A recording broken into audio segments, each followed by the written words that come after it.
Hey everyone, it's Editing Ivy here. At this point, I have fully edited the discussion that you're about to see, and I just wanted to put a little introduction for it because we filmed for over 3.5 hours, and I really debated about how much I wanted to cut it down. I didn't want to make it too short because so many of the conversations that we had were really, really important. And then I also kind of debated, well, maybe I should break it up into a two-part series. That was actually the idea of Nike, Olivia, and Marshall, but I ultimately decided to just put this all into one video so that way it's all in one place and you can come back to this as you need to. Please feel free to use the timestamps on the video. I made sure to make accurate timestamps on this video because we cover so many different topics in this video that I really wanted you guys to be able to skip the parts that you don't care to listen about and skip to the ones that you do care. We talk about so many different things in this video. We talk about comment culture, we talk about sponsorships and brand deals and working with other content creators and so much behind the scenes stuff that I think is really important for subscribers to know. We also talk about the algorithm. We get really open, vulnerable, and raw. And I really enjoyed this discussion because it was very natural. None of us felt like we needed to put on a show or be on or be entertaining or whatever. We all just came together to chat and to be very, very real with each other. So I really hope that you enjoy the discussion. Hello, everyone. If you are brand new to my channel, I am Ivy the Occultist, and today we're going to be doing something totally different. We're going to be talking about the realities of being a witchcraft content creator, and I'm really excited for this conversation because there's going to be no tea left to spill after this. Like, there is so much that we have to talk about. So if we can just do maybe like a quick round robin and have everyone introduce themselves, and then also just like a well-being check-in, like how are you doing today in this phase of life, whatever. I think I see Marshall first at the top of my screen. So if Marshall, you want to go first, and then I think I see Nike and Olivia in that order. So feel free to take over. Sure. Hi, everyone. If you don't know me, I am Marshall, the Witch of Southern Light. Just a few little plugs. You can find me on TikTok and Instagram at Witch of Southern Light. I am a Texas folkloric and traditional witch. I'm super queer. Just want to make that really clear. And I've been a content creating, I want to say, for like about 3 years now. I started all my accounts in around 2020, like so many people did when we were in downtime. And I'm doing mostly pretty okay. I actually published my first book this year, so that's been really exciting, and it's been kind of a roller coaster. I even got an opportunity to talk about some of the post publication depression and what that kind of feels like as a first-time author. So as I said, it's a roller coaster, but I am on the good up and up right now. It's nice and um really happy to be here. Hi, I'm Nike. I'm the Warrior Witch. I'm on most platforms. I've been creating content for about 3 years, same as Marshall. 2020 is when I really leapt into it, but I've been in the witch sphere longer. Some of that was on and off, but I've been around.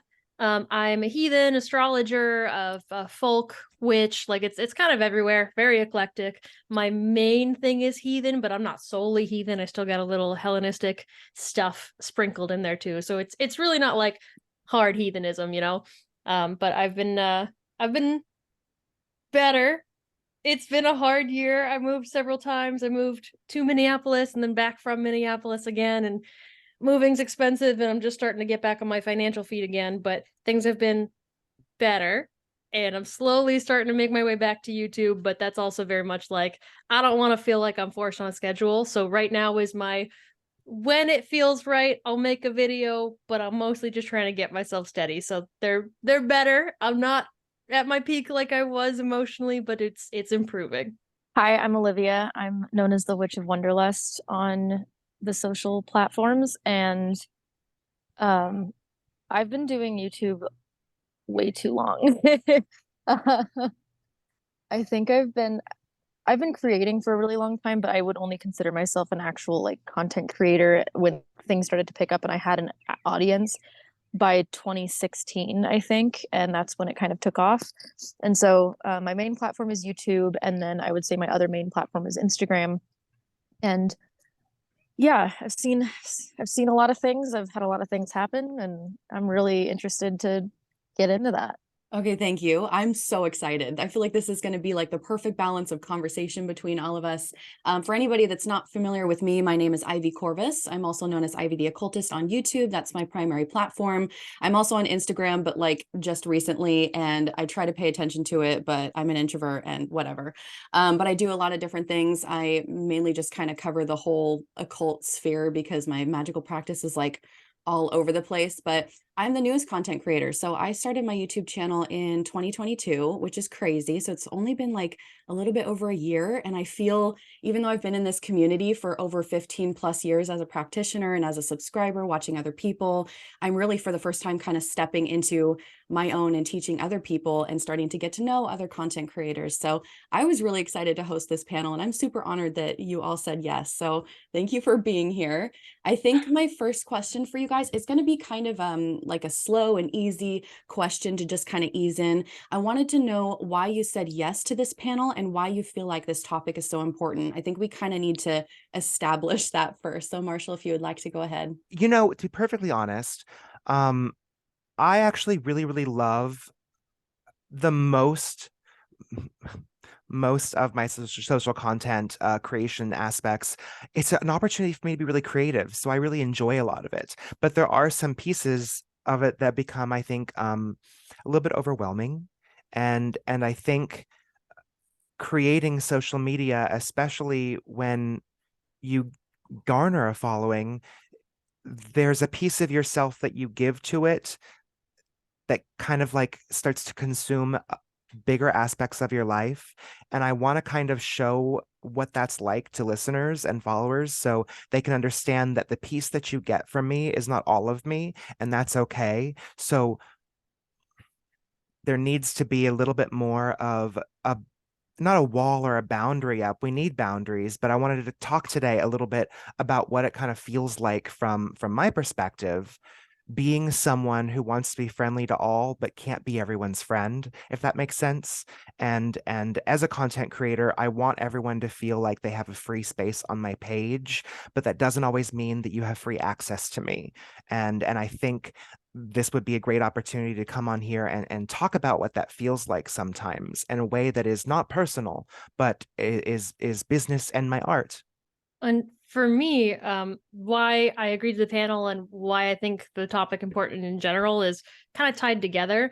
The whole reason I started my YouTube channel was that I thought that aside from very few creators like Olivia, there wasn't a lot of honest content out there. It was very fluffy, or it made it seem overly aesthetic. It just either didn't get deep enough into it, or it wasn't realistic looking. Like it felt very curated, which is what YouTube has been for a long time. No hate. It's not a bad thing. It was just I thought that there was a lack of transparency in the community at large. And so I wanted to start the channel and then be on the panel for the same reason, that there's realities that people need to understand about magical practices, about being a content creator. Like the honesty of all of that is really important to me. And I think that with the internet and with social media, we know that a lot of it's glamorized, but even stuff that looks like it's not still is. Like even our content that we're trying to be honest with is still curated. It's still, I'm picking the shots, I'm organizing everything. And so sometimes I'll just show behind the scenes of like, this is my messy office. This is what it looks like most of the time. Yes, I can get pretty shots, but like,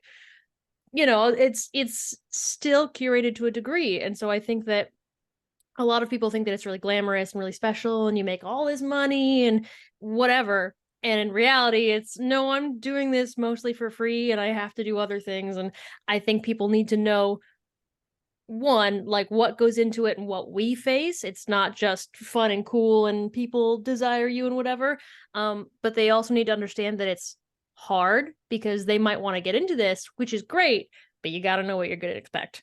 Sorry, I couldn't, my cat's head was in the way. Why I said yes to this panel. Well, first of all, I adore Ivy. But also exactly what Nike said was that there's not a lot of like honest creators. And when I was first getting into it, like it's so hard for some reason to get an honest answer out of like how much you make and like how do you make money and like what it's actually like. Because I mean, yes, I fucking love my job. I love what I do. I would never give it up for the world. However, I recognize that people see the really good things about it, but they don't see the fact that you work 60 hours a week, you are doing 10 people's jobs, you're doing literally everything.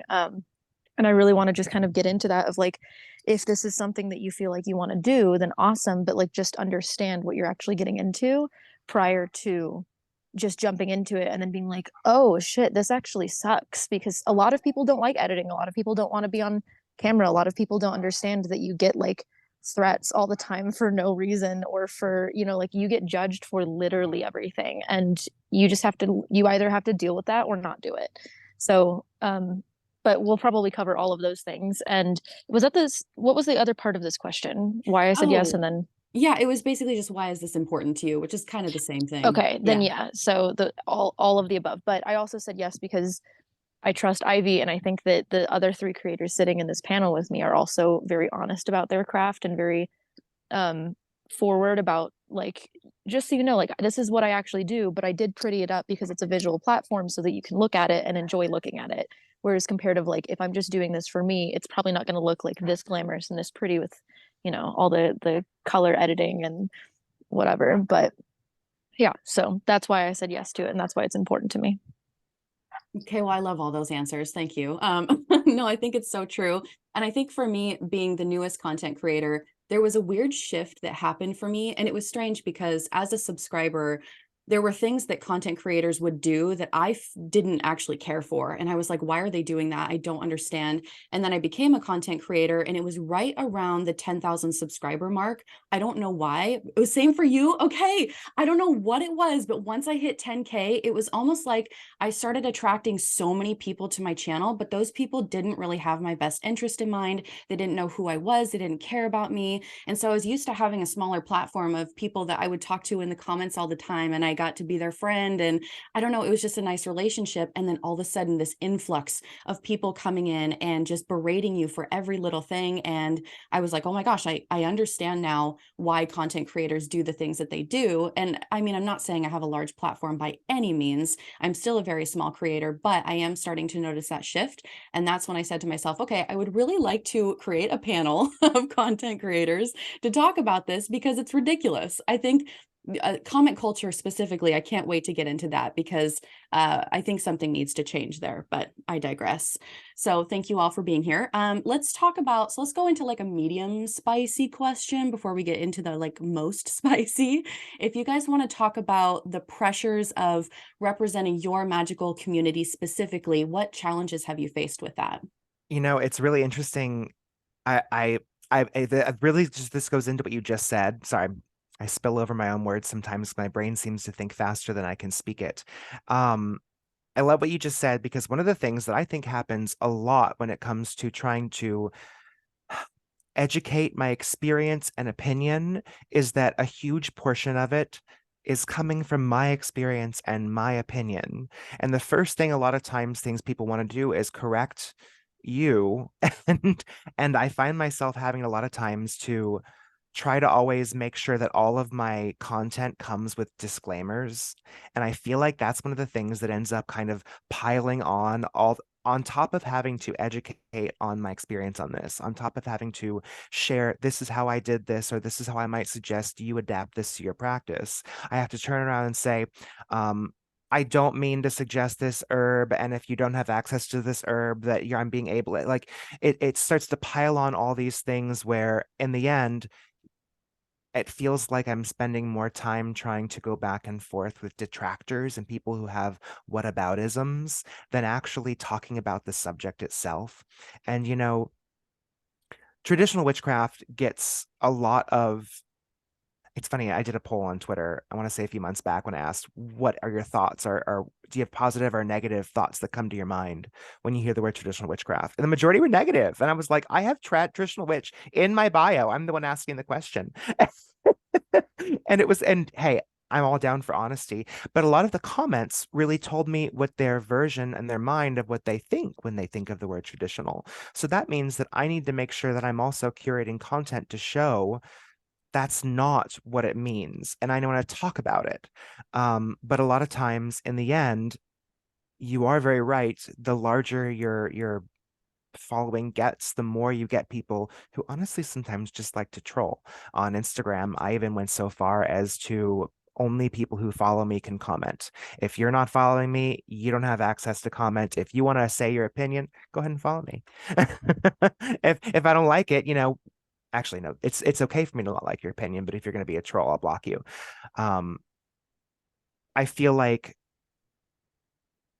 when it comes down to it, I'm representing me. I am not representing any more than my experiences, the research that I've done. And if you have more experiences that you want to share as a commenter, as a follower, and you want to add that to it, that's fantastic. I love when people share their experiences in my comments because that means other people are going to come, they're going to read that and be like, oh my gosh, me too.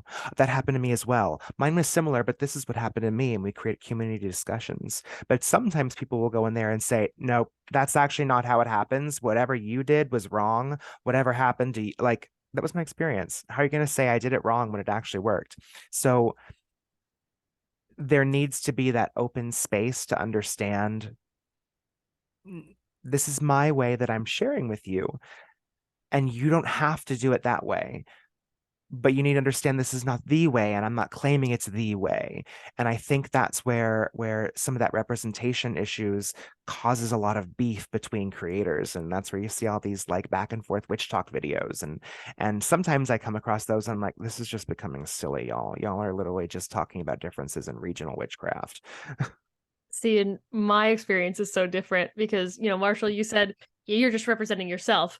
I am not, because as a heathen specifically, and it's weird because I didn't really talk about the heathen stuff for a long time, in part because of this, but with the heathen stuff, there are obviously large sections of that movement that are hyper nationalist, very bigoted. A lot of that movement was spearheaded by people of those mindsets.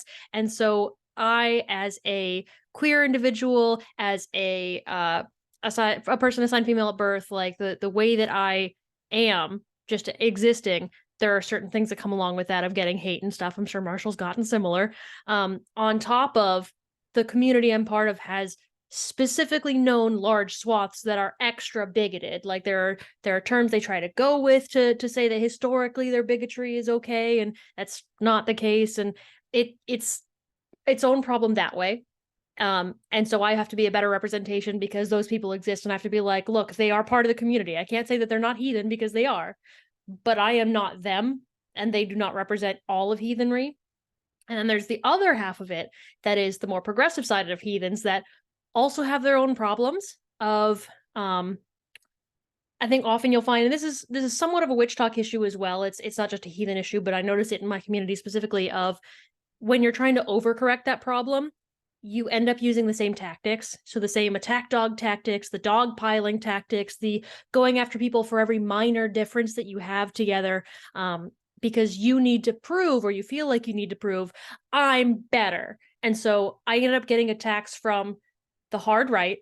And I also get attacks from people that are supposed to be supporting me, but they end up drowning out my voice because I'm not voicing opinions the way they want me to voice them, or I'm not supporting things the way they want me to support them. And so being a heathen specifically and walking that line is really difficult because I'm not just representing me, I'm representing so much more of the community and trying to make a difference and saying, there are problems, we need to address them. There are ways to be a heathen that are not bad, but you're getting basically beat on from both ends, and it's really hard. And so I don't actually make a lot of content that's heathen specific because that's such a problem. Because the one time I try to make any comments about heathenry, I get people from the right coming in and talking about the Aryan race and all that shit. And it's very hard. And then people from the outside that aren't heathens have the expectation, because of the people on the right, that you're going to be this way. And so you also get attacks from the outside of your community of people assuming things because of who you are. Like it's just so much all at once. And so the things that I have to represent all kind of dogpile on each other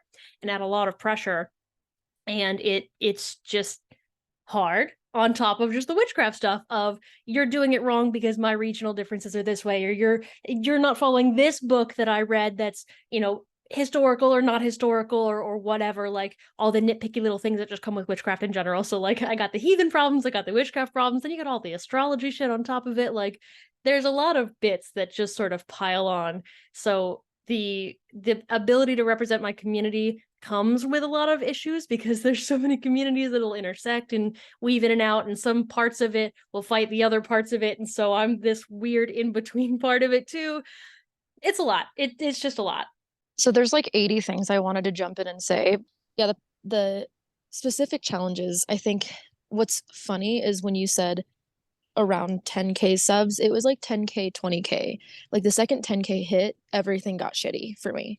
And I see that happen with actually almost every single YouTuber that I've spoken to. And what's also interesting is that almost every single YouTuber usually holds a panel like this because people don't understand. And I mean that like in the night, like even I did that. I think I spoke to a different creator who wasn't witchy, but we just talked about the shit that we would get from comments. And mine specifically was that I guess I'm eclectic. I don't really use that word because I don't really like the term, like what people use it as now, but I'm fairly like seasonal based and local based. And I'm also starting to be more open about a lot of death practices that I do and a lot of like ancestral practices. And especially being a biracial person, that's been really difficult because I was raised in America. I was not raised in any Celtic setting. I was not raised in any Filipino setting. So like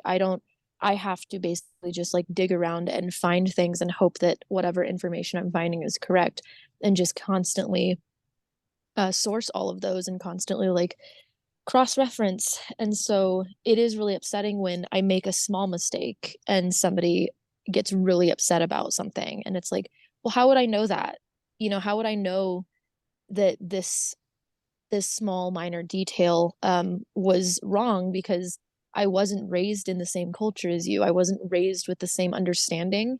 And I'm trying really hard to connect with those things, but then people kind of get upset about that. And then that goes into like a whole different set of issues with just being mixed, and like how people perceive you and how people decide to tell you what they think you are. And so that's been really difficult online, especially. And then also like I think it's just because I'm a woman, like I'm a young woman, that people are like, oh, and on YouTube, oh, you should be vegan, and why are you eating X, Y, and Z? I don't know. Like I've gotten a lot of really weird hate for not being vegan or for eating meat or for drinking coffee. I remember it specifically. It was like one of my first really mean hate comments. This person was basically saying like, I'm a fake witch and I don't practice anything, and everything that I do should be disregarded because I drink a cup of coffee, and that's not something a spiritual person does, which is, so like, to give you an idea of like how out of hand some people go purely just to be a dick. So yeah, there's a lot of challenges, but at the end of the day I just kind of stopped reading comments. I have to mute myself. I have to mute myself when you all talk because I want to interject so bad and be like, yes, or like whatever. So I have to keep myself muted. Oh my gosh. I think for me, so I'm a chaos magician first and foremost. Chaos magic is my thing. I do witchcraft. I do shamanic styles of practicing magic. I do planetary magic. I do a lot of stuff in my occult practice, but really at the root of it all is this chaos magic perspective. And I think for me, I talk about chaos magic on my channel a lot. And what's difficult for me when representing my magical community is that chaos magic is the one system of magic that does not want to be defined, period. It rejects dogma. And so anytime you try to label it, you have people coming into your inbox or coming into your comments telling you that you're wrong, because technically chaos magic can't be defined and there are no technical rules. And I've found in the chaos magic community that chaos magicians, the ones that I've met at least, tend to get really, really upset when chaos magic is misrepresented. And this is honestly myself too. I get really frustrated when people don't really understand the underlying philosophies and then they try to teach it to other people. But then I also have to check my ego and say, okay, who am I to say that I understand the underlying philosophies when really it's such an abstract concept in the first place? But I think because chaos magicians are so frustrated by chaos magic being constantly, what's the right word I'm looking for? not talked about in a way that they want it to be talked about. I think we're really critical of each other. So if a content creator posts a chaos magic video, you will see all these comments from fellow chaos magicians coming in just to make sure that it's correct, just to make sure they're not spreading any misinformation. So I think that's one of the biggest things for me, is that there is an insane amount of pressure when I make chaos magic videos to try to include every possible alternative and way of thinking that someone else could say and address that in my video. So nobody comments, oh, well, I don't do that. So there are tons of disclaimers on my videos, and it's just a lot of pressure to make the perfect video when the perfect video doesn't even exist in the first place. So it's like, yes, I want to talk about chaos magic because I'm passionate about it, but sometimes the comments from other chaos magicians, they've actually been pretty kind to me, but sometimes there will be a few comments here and there of, oh, you didn't think of this one particular scenario. You didn't think of this one thing in your video. And so I'm going to comment about that. And it's just unrealistic to assume that a human being can think of every possible thought that someone else may have and try to cover it in a video. So I think that's the most difficult part for me, just in that community in general. And I could really talk about this question forever, but I won't. But that's my main point. So the kind of follow-up question I have to this same line of thinking of where we are, let's talk about imposter syndrome and how you've personally experienced it, potentially, maybe what you've done to help with your imposter syndrome, just your experience with that in general. You know, it's really interesting. I actually remember having a conversation with Olivia about this a while ago because, and I hope you don't mind me bringing up this example because you put it out on your stories a couple years ago and it stuck with me. As someone who, I don't have a photographic memory, but man, I remember like really, really intense details sometimes, especially if they have an impact on my psyche. And one of them was, I remember you posted a story, Olivia, that was like, talking about imposter syndrome and was like, this coffee cup right here. Like, I just took this little video where I had to set it there and the steam had to be just right with the right silhouette behind it. I had to get like the setting just perfect. And it was just supposed to be a picture or a small video of me sipping some coffee. I had to create a completely unreal situation so I could take a video of me doing something quote unquote real. And that really stuck with me because it made me think a lot about all the videos that I see of like, I don't know, cute couples doing something with like a great skyline. And I'm like, they had to set up their phone, probably on a stand, probably had to wait till the timing was right, people weren't passing, or they had to have someone stop and block traffic on some bridge to get this shot. And they're expecting everyone to look at it and just go like, oh, what a beautiful picture.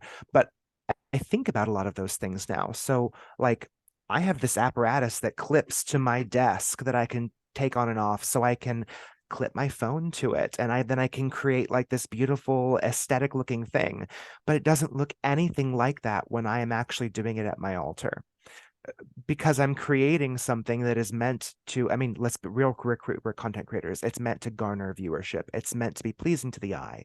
It's meant to be taken as something that you want to watch all the way through and maybe even watch again or save it to your phone or share with a friend. You don't want to share a lot of ugly videos with your friend or ugly pictures with your friend. They just that's how content creation works. So sometimes it does feel a little bit, I'm not going to say it's a letdown when I end up doing a real ritual or something, because in the end, the feeling is always present that is separate from what you don't get. It's almost like you have to put the feeling you actually get in ritual, in spellcraft, in magic, you have to put it in the visual so it comes through. And a lot of times, unless you amp it up for the visuals, it doesn't come through and evoke that same type of emotion you feel when you're doing it in your workspace, at your altar, in your circle, wherever you're actually doing that, you're creating a demonstration for. And so for me, there are times when I step back and kind of just go, I want to make sure I'm not ever performing something that I wouldn't actually do in my real craft.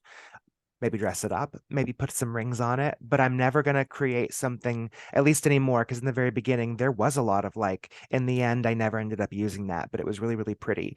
And I that kind of evolved in my content creation because I wanted to be more honest and it was important to put more honest work out there. And you'll notice like I don't do quite as many demonstrations on my page like I used to, because they involve oils, they involve ingredients, they involve herbs, they involve wasting stuff that's just going into the creation of this content. It's not an actual spell, it's a demo. I would never personally film actual spellcraft. That's just me. In most scenarios. Uh, and before I pass it on, because that's pretty much all I have to say about imposter syndrome, I do want to throw this out there. Olivia, you brought up something that I think really stood out to me, and it needs to be said for people who are watching. I am the only male presenting person on this panel, and the experience that I'm going to have as a male person or a male identifying person versus anyone non-binary, anyone trans, or anyone female presenting is definitely going to get different types of commentary, different types of attacks, different types of people looking for an audienceship, if you will. So I just want to put that out there to make sure that everyone who's watching and listening will understand the perspectives that we're coming from 4 different places. Gender absolutely ends up playing a role in how you get trolled, how people troll you, the types of people that troll you. And I really, really want to make sure that's included in a multifaceted aspect of how we come across and answer these questions. I mean, that's 100% true. I know that the hate I've received has been very different from my cis women friends and my cis male friends, my trans male friends, trans femme friends. Like it's just very different how people perceive you, how they respond to you. For me, to be real vulnerable about it, I have not figured out how to fight my imposter syndrome. I constantly feel like I don't belong on the platform. I have felt that way my whole life. Like I'm not good enough. I'm not smart enough. I don't know enough. I'm not creative enough. Um, and it's commentary I've gotten from friends, teachers, parents. Like it's always been that I'm just not enough. So the imposter syndrome of being enough or being the right person for it is really hard. You've got other people out there who are doing the same or similar content. Why does your voice even matter? Is sort of what plays into my head. And so that's part of what my break has been about, which I get real vulnerable about in my most recent video, where I'm like, does it even matter what I have to say when other people are saying it, or you can find it on your own? Like what does my perspective even matter? So fighting imposter syndrome is just feeling like shit and doing it anyway, and maybe you cry about it a little bit later. And that's just sort of how the videos go, where I'm going to put out something. I don't want to say I'm not proud of my work.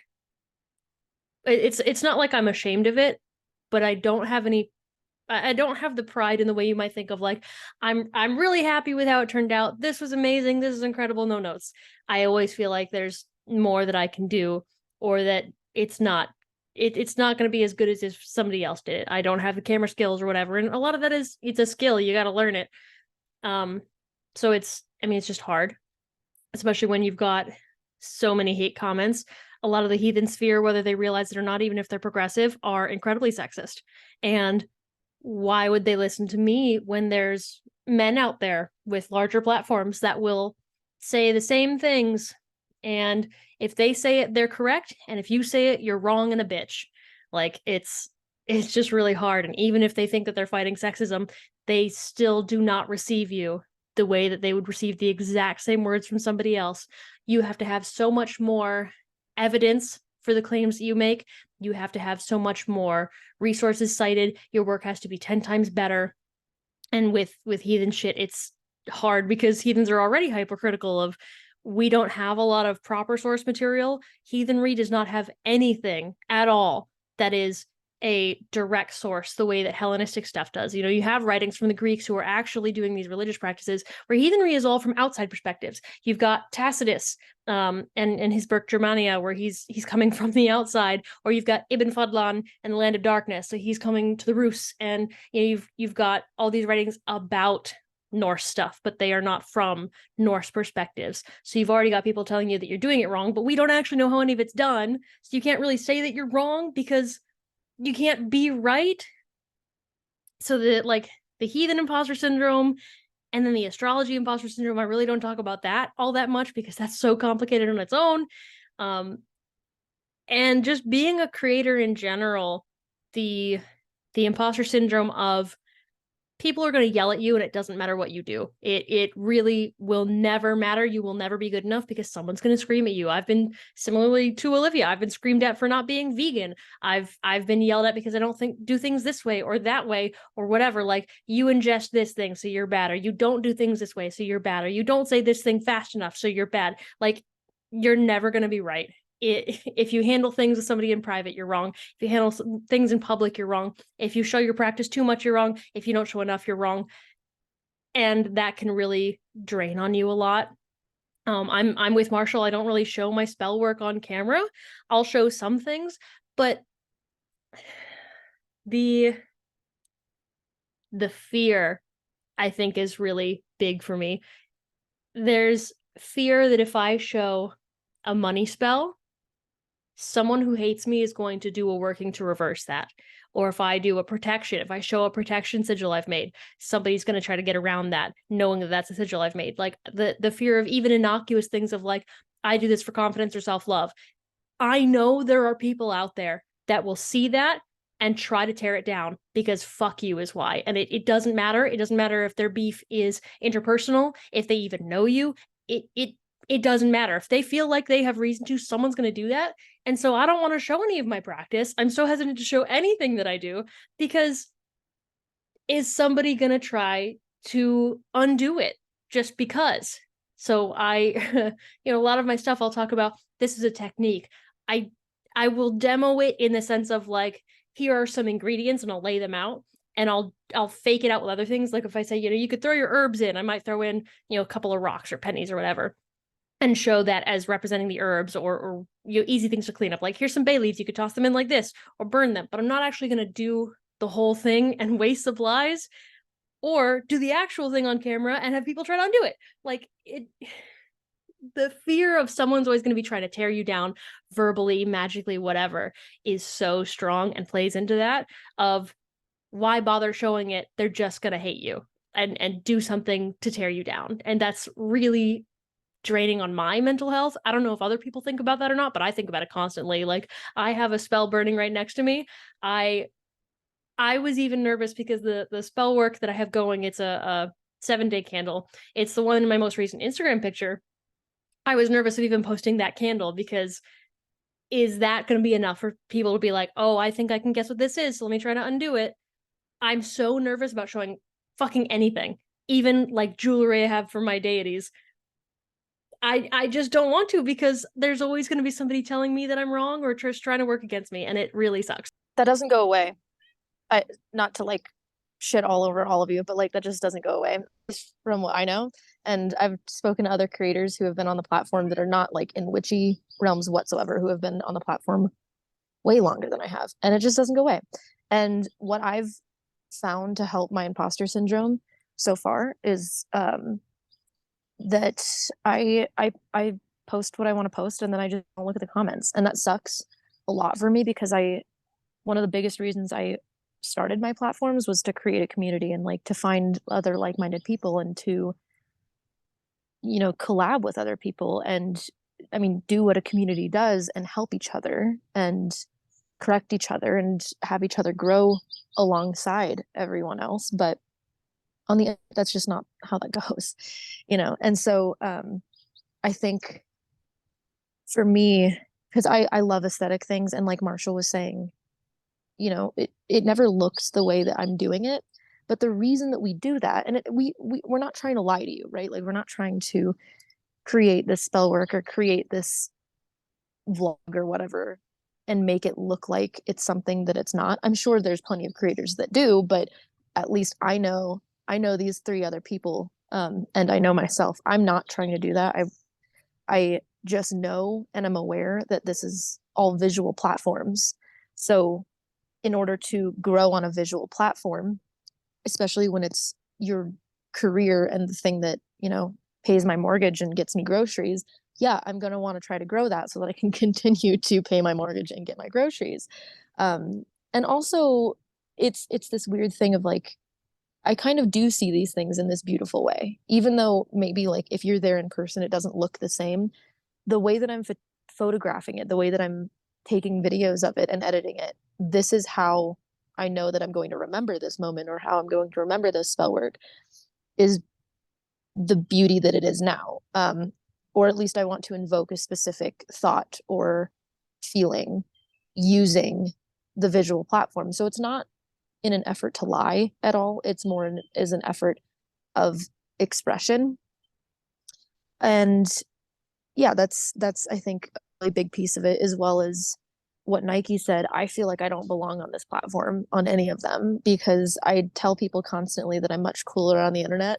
And honestly, I believe it's true. I had this one moment that I I didn't go on my Instagram for a while. I had like some things scheduled and whatever, and then maybe I'd go on and like post a story or two just to be active, but otherwise like I wasn't really on Instagram. And I was on I came back onto my Instagram and was like looking through all my photos almost in like a way of if I didn't know this person. And I was like, man, she's really cool. And then I'm it's really funny because then I'm like, that is me. And all of those things that I was sharing, like they're not fake, they're not untrue of what my life is. It's just they're just bits and pieces, right? And I'm not gonna share like my mental breakdowns in the kitchen. And I'm not gonna, like, why would I share those things? And like all three of you said, the internet doesn't need all of us. It needs the pieces that we think are important to show, because you're not going to show your parents everything that you show your best friend. You're not going to show your parents and your best friend everything that you show your partner. And you're not going to show all three of those things that you show yourself. Like, there are different aspects of yourself for every piece of life, and the internet is no different. So I think that imposter syndrome just comes with the fact that there is hundreds of thousands of people who all have an opinion on you. It's not just the couple of people in your friend group or your circle or your family or whatever. It's the whole world, which I think is a really big aspect of why imposter syndrome hits so hard for creators. So true. I wanted to kind of comment, Nike, when you were talking about, Marshall a little bit too, when you guys were talking about the spell aspect where you don't want to share certain parts of your spell work. I feel like I'm the opposite, but not in a healthy way, because I'm so cocky. I'm like, come at me, babe. Like, if you want to try to reverse something, I don't give a fuck. Like, you have so many surprises waiting for you if you try. Anyways, so I just had to throw that out there. But I'm not saying that my way is healthy, okay? I clearly have an issue with ego. I know that. So with imposter syndrome, I mean, of course I've experienced it. I think we've all experienced it. I mean, even hosting this panel, I was like, I don't have nearly anything as far as a platform goes when it comes to you three. And I look at myself and I'm like, who am I to be hosting a panel like this? So I think that we're always going to have that imposter syndrome in the back of our mind. I think the one thing that really helps me is that we're all going to die. I mean, for real, we're all going to die. What is the worst that could ever possibly happen? We're already dying. So I think for me, like, I would rather do something now and not have any regrets than lay on my deathbed being so sad that I never did anything because I was so scared of what other people were going to think or say. Olivia, did you want to say something? I had to interject. The numbers thing is a huge issue for me. I refuse to look at my numbers. I tried my best to ignore them. They give me wild anxiety. And exactly what you were saying of like, well, who am I to host this when all these other three people have bigger numbers? It's like, who the fuck cares how many numbers we have, right? Like, who cares? Because Ivy, your content is so much better than other witchy creators that I've seen who have triple the amount that you do of. And like I personally, and this is obviously like an opinion and now biased now that we're friends, but I personally think that you deserve way higher numbers than a lot of these other people who have these higher numbers. It's like these other people who have higher numbers are spewing misinformation and just not doing the things that they need to do in order to, like, I don't know, curate a safe and healthy environment for newer practitioners and understanding how to like build their foundation. So it's the numbers, fuck the numbers can eat my ass is basically what I'm getting at. Anyway, you can go ahead. Okay, well, thank you for that. I even in this moment, I innately want to reject everything that you're saying. I'm like, nah, I'm not that great. I'm not that whatever. Of course, we're talking about imposter syndrome, so that's very perfect for the situation. Thank you for saying that. That was really sweet. I'm so glad we're friends. Okay, so moving on from imposter syndrome, let's get into like This is probably going to be the most heated conversation that I am so excited for, and it's about comment culture. So we're going to talk about comment culture, which kind of includes book reviews, if you've written a book, emails or direct messages from people, comments on videos. We can talk about attack dogs a little bit, like we were mentioning before we started recording this video. So anything goes in this category. If you just want to vent about comment culture, go for it. I'm here for it. Comments for me are one of those things that I actually really like engaging with comments, because a lot of times I try to put things out to create community comments. I do a lot of polls on Twitter. I talk about those polls on Instagram with a little bit more history, backstory, maybe where I'm inserting some of my own personal opinion in there, because when I do a poll, I never want to insert my own opinion first. I'd like to hear what the community has to say. And I am always very surprised and pleasantly surprised most of the time. And it's one of those things where I feel like I actually learn a lot about where people's individual practices, belief systems, ethical guidelines come from. But I also notice that the comments look different on different platforms. And I find when you have a mostly unlimited number of characters you can use, which is, really a lot on Instagram, people take the time a lot of times to look for whataboutisms in your statements you make. So I may make a statement about some sort of book that I love, and then someone will come out and then say how this book is better than that one, and this person ripped this person off, and I'm just like, listen, I did not know any of this. I'm just trying to say this, that I like this book. I'd love to look at this other book. The way that they could have, as a commenter, this is for all people listening, as a commenter, there are so many ways you can go about sharing your opinion or wanting to share other resources besides doing it in a way that is super confrontational. I think we create a lot of times a community of confrontational language on the internet, because it gets a lot of traffic. A lot of people create entire videos and contents posts about trying to create some sort of confrontation. And I think it just permeates down into the comments a lot. And I am listening. I am open to other people's perspectives. I'm open to other people's experiences.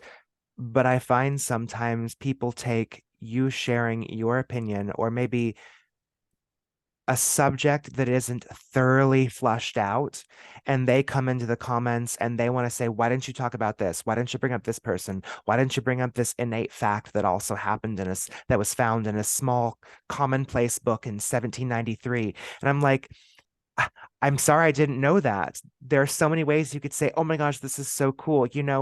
Small fact, I'm not sure if you knew this, but in 1793, we can have these conversations with each other without being, honestly, kind of just really stinky about it. And I do find a lot of times people want to people build content off of finding the way that they can negate you, finding the exception, and then turning the exception into a way to nullify your entire statement.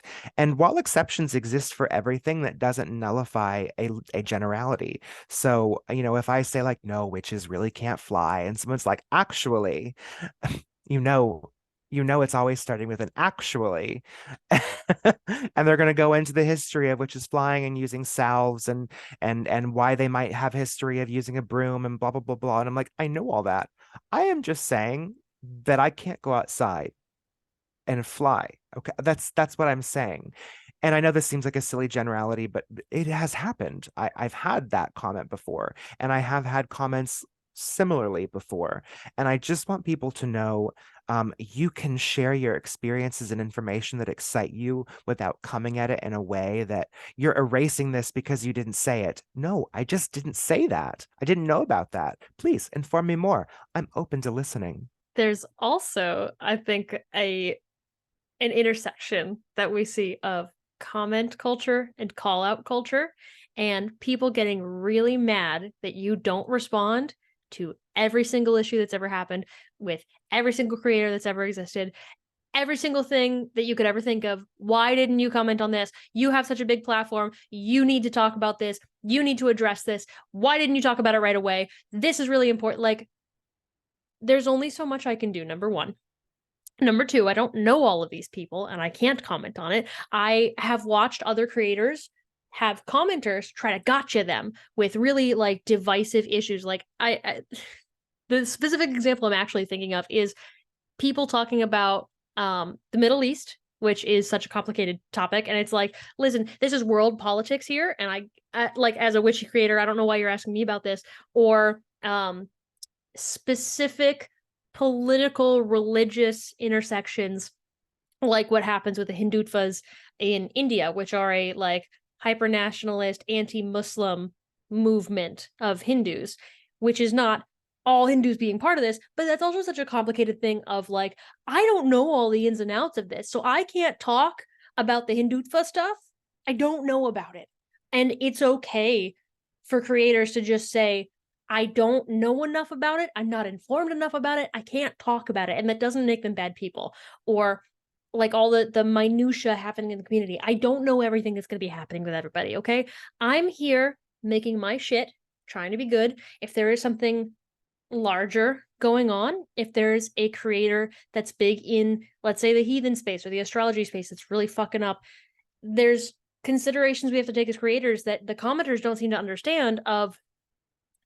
There's a level at which you have to consider when do or should I comment on this, because I've watched people attack dog as a creator with their commenters. Like, the reason I don't want to comment on everything all the time is that I've watched creators bigger than me, creators smaller than me, creators my size, see somebody doing something that they just personally don't like. And then they tell all their followers about it on Twitter, Discord, Instagram, wherever. Like, they use their platform and they say, this person right here, I'm naming them, here they are, they're bad.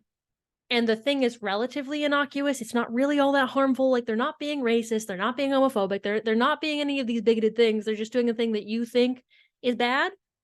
And so you send all of your followers to go harass them, and this person is like a 3 follower nobody. It's just them and their 3 friends. And they've now weaponized their platform. And you have to consider, as a creator, I have 20,000 people on YouTube, and I have 15,000 on Instagram, and I've got like 3,000 or whatever on Twitter and whatever other platforms and Discord and everything. I've got tens of thousands of people that I could reach potentially.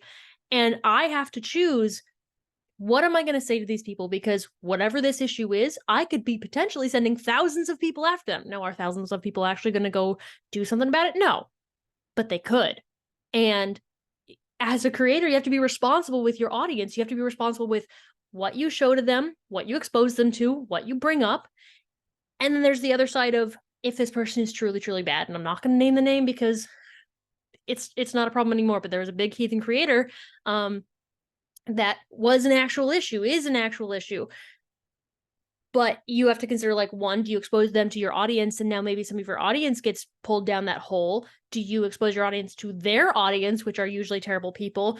Do you want to start beef over something that maybe doesn't matter, or maybe has been addressed already, or whatever? Like, people expect you to have to address every single thing that ever exists, but you also have a responsibility to your audience of, what do you say to them? What will they do in response to you speaking to them? People have the parasocial relationship, whether you want it to be there or not. They're gonna trust you to a certain level. And if you abuse that trust, it's very apparent, and people will see it. Other creators will see it. They will watch you weaponizing your platform and go, oh, cool. Now I can't interact with you anymore. I have to stay away. And I think that there's a level that the commenters don't understand, because they just see, you have numbers, you have a responsibility to do something about this, but there's more than just, you should do something about it, because what can I do? Number one. And number two, I don't have to speak on it. I truly don't. I'm here to make a difference by doing my content. And if I feel it's important to call out, I will. I've called out a really shitty book that was a problem. It was the Aaron Lael Alsatru book that promotes a white supremacist group. This is a book on the market. This is not an individual I'm talking to one-on-one. And I would say this to their face. This thing you said was really harmful. You promote a white supremacist group in here. This is really bad. Here's my receipts. Versus this one person on the internet said they liked this book. Maybe they didn't understand all the context behind it. I can't weaponize my followers against them. I can't address every person who likes this book. I can speak on things that are broader topics. So, like, I'll speak on this book, but I'm not going to speak on every single person who talks about this book because that's an issue. If there's a larger creator promoting a white supremacist book and it gets into my community and it's a big enough issue, maybe I'll talk on it. But I can't talk about everything. It doesn't matter how big my platform is. It doesn't matter if I have 1 million followers. You see it with people like Mr. Beast too, who have to be very careful about what they say, and they've got a giant platform to use. Creators in any space of any content type just can't do it all, and their silence is not being complicit in it. You have to understand that there's just so much more to it, and that's the part that I think really, on top of the imposter syndrome stuff, that's the part that really gets to me, is they expect you to just talk about everything all the time. And some people expect you to weaponize your followers. And it's like, why do you want me to do this? I don't want to weaponize my platform. I just want to make witchy content and then go to sleep. Oh man, y'all touched on some good shit right there. Wow, where do I start? Yeah, the commenting. First of all, let's work backwards so that I can actually remember all of this. Um, Nike, everything that you just said, it's like that's also exhausting, and that's such a huge responsibility to put on one person who also like isn't in politics. And you know, like, it's really interesting because people will attack creators of like, well, why are you talking on this when you have no experience or understanding or schooling on any of this, but then turn around and be like, well, why aren't you talking about this huge worldwide thing? It's like, well, because the whole world is already talking about it, first of all. And second, I'm on the internet, you know, so much of what gets traction is negative bullshit. And yeah, even if that negative bullshit is really important, it's it I don't want my followers to expect to doom scroll for all, like, on my platform. That's not what I'm here for. I'm not here to make you feel like shit. In fact, I'm here to hopefully do the opposite. And yes, while I might touch on things that are important to me and my platform, like climate change, you know, or when now that gardening season is starting, at least here in the northern hemisphere, it's like, we'll plant native plants, and these are really important because your pollinators, you know, whatever, things like that. And it's like, but that also directly links to a lot of my content. Whereas a lot of the things in the Middle East, or just you know, a lot of these things that are happening in the world that are awful and that should be talked about, first of all, are being talked about by people who actually have much more of a better understanding, and then just some person that makes videos in her in her backyard, you know, in her office. And so it's kind of like a shitty thing to be like, well, why aren't you talking about this? And on top of that, um getting backlash of like really big movements, as if you are not posting about what you're doing, then you're not doing it. And it's like, that's not true. You know, like, I've seen so many amazing creators do a lot of really incredible things in their community, but they don't post about it because they don't need to, but then get attacked for not doing anything about it because they're not posting about it. And it's like, that's in itself dumb. And then comment culture, I don't even know where to begin there. Can I interject, Olivia? Do you want to Please. talk about literally the most recent comments on your video? Maybe you should start there. I don't know if you want to talk about that or not. It's Oh, totally up which to you. ones? The ones, I mean, the ones about like being tired and all of that Oh, ridiculous, like, yeah. ugh, anyway, I'll stop Actually, now. yeah, that'd be a great conversation because it's a huge in comments, especially on my channel. And I think that does kind of loop back to what Marshall was saying, is that like being um being feminine presenting and like being a woman, I think you get this a lot. And I don't really see these specific comments on male presenting or men uh led content, but I get so often of like, oh, Liv, you seem tired, or you seem mad, or you seem upset, or something's off. And it's like, no, bitch, this is just my fucking face. And I literally get that in person too. And it's just because I'm not super peppy. Like, this is how I speak to people, this is how I am for the most part. And like, uh it's really, it's just so like, why would you say that to anybody in to their face at all? My general rule of thumb is like, if you're not going to say the exact thing that you're about to type and hit send to that person's face, like if you saw them in person, you wouldn't say this to their face, just don't hit send. It's really simple. But yeah, this comment, and I'll send you a screenshot if you want to like post it or something and like, take out their name or whatever, but because they weren't meaning to be mean, but it's just like really fucking rude because they were like, you look hungover. And I'm like, yeah, God forbid I wear a fucking hoodie in a video once, other than like, something a little more updone or something. Um, and it was I don't know why I didn't act any different. I think I didn't like say anything different.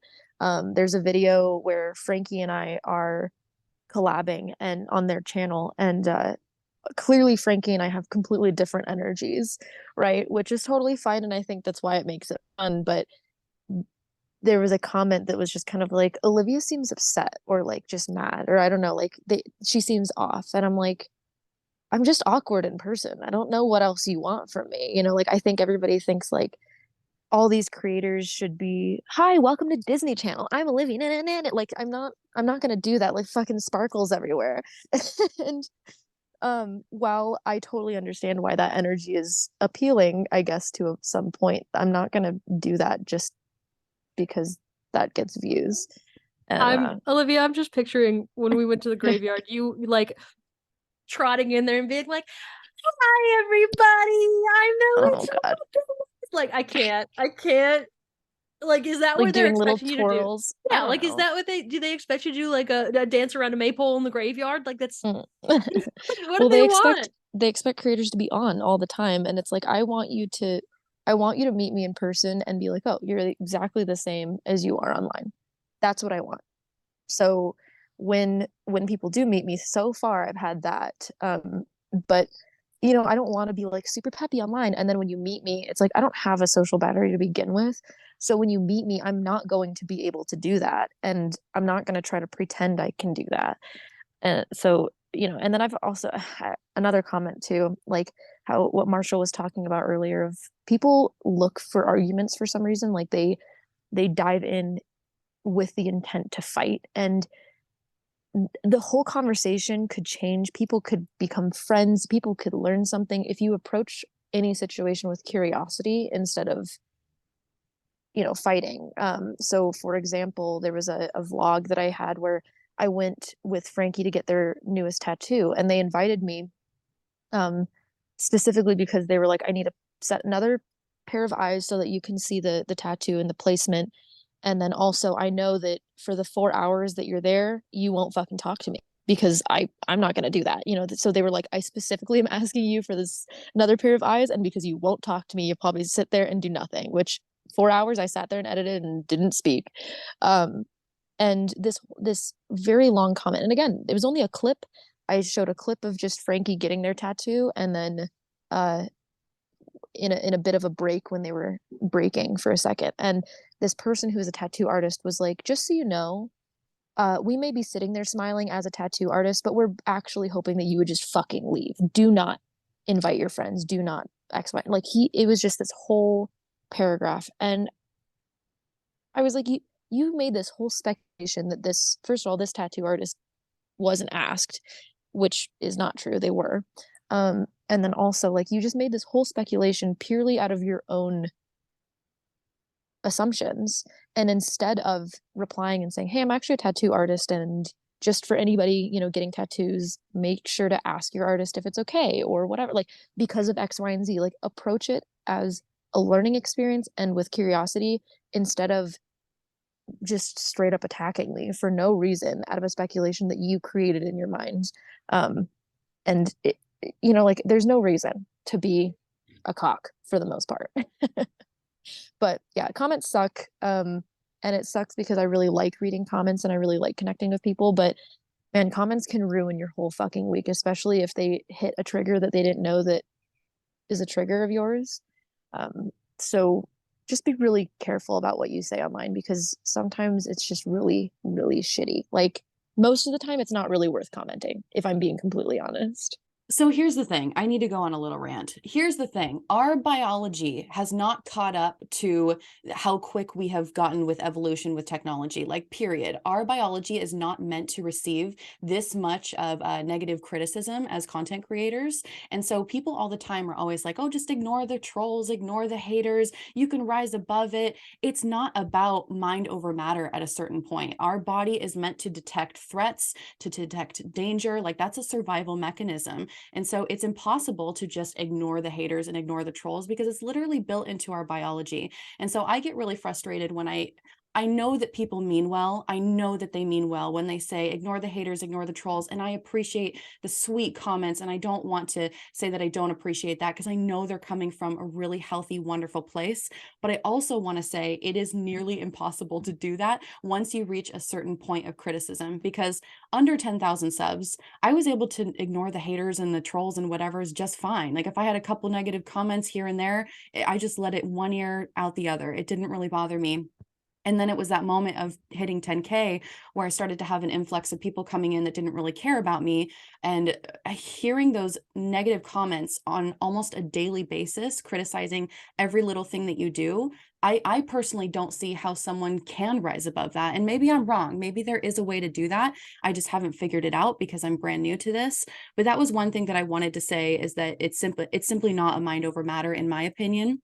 But I also wanted to say, people get upset for everything. I mean, you will spend days or weeks creating something, or even longer. Marshall, you wrote a book. So, I mean, even longer putting something together. And then to have someone read your whole thing or watch your whole video or listen to your whole podcast episode, and if they agree with 99% of it, they won't comment on the 99%. It's always the 1%, the one thing that they disagree with, that may be a super subjective thing that doesn't even matter in the grand scheme of things, and that's what they comment about. And it's really frustrating because if you were sitting with a friend and if they were working on a really working on a project for a really long time, you wouldn't just be like, hey, you should change that one piece. You would probably say, hey, I love the rest of what you did. This is fabulous. There is maybe one point that I would personally change because here's my perspective on it. I think what Marshall said previously in our conversation about the delivery is so important. If you have something critical to say, there's a way to do it in a way that's constructive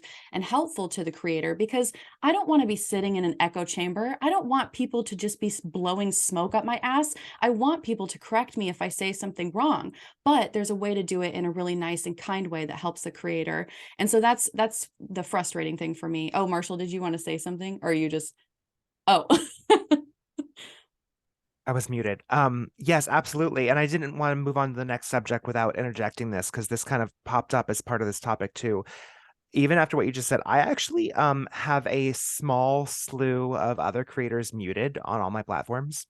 I find that some people build entire platforms out of creating. I mean, I love a good, unpopular opinion or hot take, but when all of your content is about coming back at someone or another hot take, another hot take, another hot take. Like I said, I love a good one, especially when it comes from a place of honesty, when a lot of times we're in a society that's about looks versus about how things really are. I love those, but sometimes I think they take them a little too far. And so I've actually got a slew of other creators muted, so I don't comment on them. I won't unfollow them because I know I know the politics of what it means sometimes. So, but I sometimes will, but but I will mute them. And I have found that that has been absolutely so helpful to my mental health, because it means that I don't have that itch to be like, because I never want to be like that, but actually person. But there are times that I find people create content to incite the but actuallys from people. And that's not what I'm here for. That's not for me. And you know what? Oh, the emotional labor, because there was a topic up here on this that talks about the emotional labor aspect of what it means to interact with a lot of people.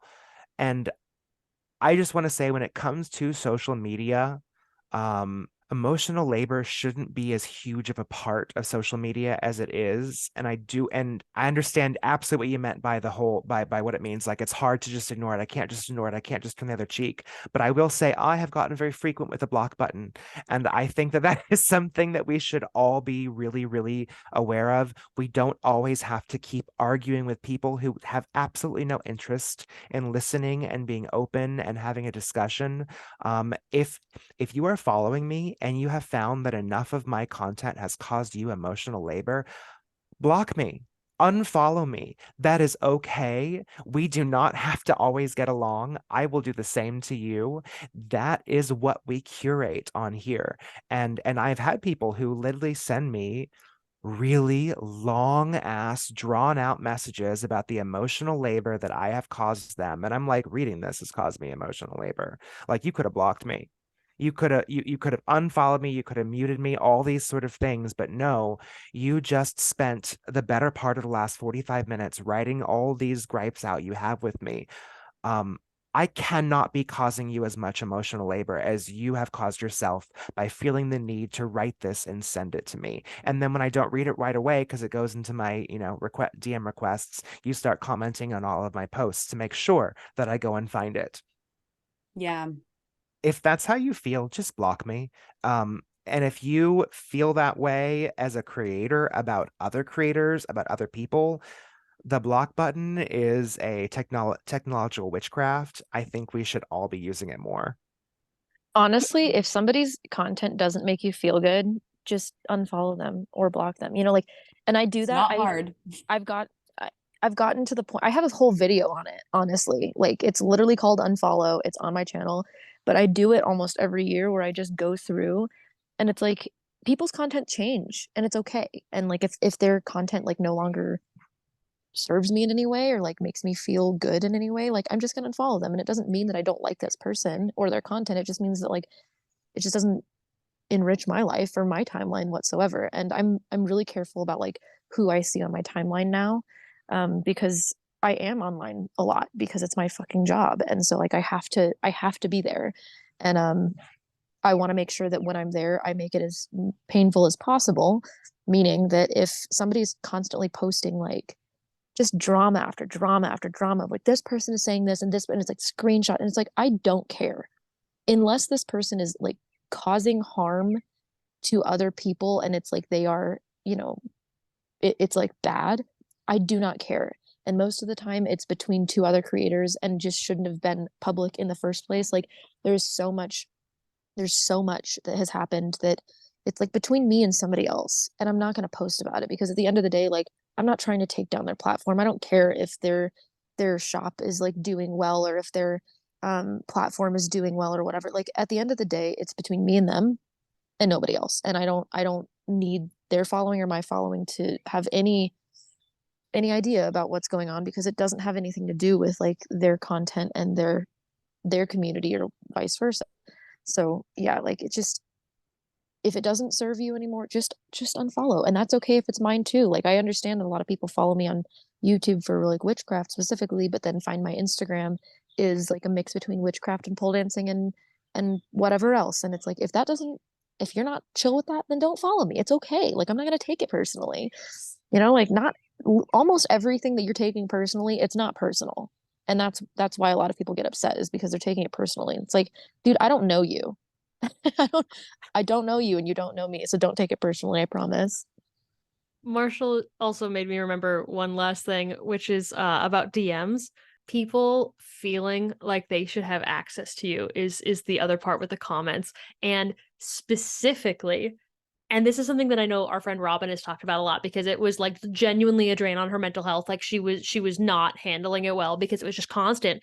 The imposters and the scammers using your face and your profile pictures and everything and trying to scam people out of money.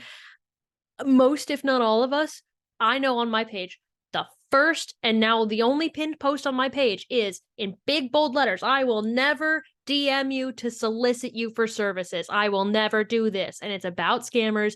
My DMs are closed. And it's the people who will DM you on every platform and say, you have an imposter. I hope you know. Did you know you have an imposter? No, I don't. They blocked me first, number one. And number two, I can't do anything about it. Just report them, block them, move on. Just don't do it. And number two, the first thing on my page is that I won't do it. So don't come around asking me like, hey, is this you? I got a message. Is it real? Is it really you? If you have to go to my profile and DM me there, which is not the same DM you got from this person, I guarantee it's not me. And the first post on my page is that I won't DM you to solicit services. It's the people feeling like they deserve to be in your emails, in your DMs, in your comments, and they'll DM you, they'll comment, they'll email you. Like I'll get the full gamut sometimes of like, you have an imposter. Did you know? Yes, I know. I promise. Or other problems where they're DMing you about, hey, can you do spell work for me? Hey, I have this problem. I have this big question. I need you to answer. So they'll email you, DM you, comment, hey, I sent you an email, and then they'll DM you, hey, I have this question, and they'll email you, hey, I didn't know if you got my DM. Like I need you all to understand I'm not your friend. Okay. One of the creators I follow is named Ludwig. He's like a big Twitch variety streamer. He does like games and stuff. He's really fun. He's really wholesome for the most part. And he has a video that's straight up just, I am not your friend. And it's about how parasocial relationships are a big issue. We are not friends. I understand maybe you feel a kinship with me, but you don't get access to me, okay? You don't get to know where I live. You don't get to come hang out with me. We're not buddies. I'm not going to like DM you on Discord and we'll have chats all the time. I'm not your buddy. Okay, I really need people to understand that. And it's with love. It's not that I don't like you. It's just, yes, you see me. I have no idea who you are. And I am just begging people to stop essentially harassing us. Like, you don't think it's harassment because you feel that you have good intentions behind it, but you're harassing creators when you're emailing them, DMing them, commenting over and over like, hey, did you get my message? Hey, I have this thing to tell you. Great. Maybe I'll see it. Maybe I'll comment back. But don't feel like you're entitled to a response from us, because how many thousands of people are doing this to every creator you know? Just don't. Maybe just like a little reading comprehension, a little social understanding here that we're not buddies. I'm not someone you know. Please stop. Well, what you're touching on too is like something that really frustrates. And Ivy, I don't know if you're going through this right now, or maybe it's the 20K hit that you'll get there. I have no idea, but people would, what you're saying, Nike, of like just a little reading comprehension, or just, I don't know, like see if I've already talked about this topic that you're asking about. And that happened a lot. And I mean, I have my DMs closed for the most part because I just can't handle it.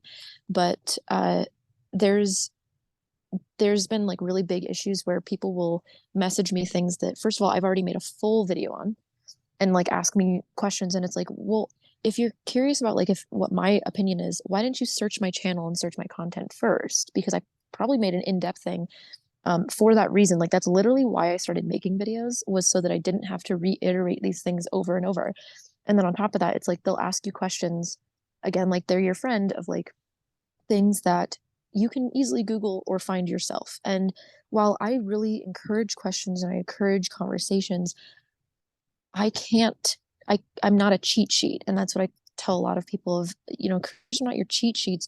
And if you view them as teachers, then use them as that. But teachers are not here to fill in the answer for you. They're here to teach you how to find the answer. And there's a very big difference.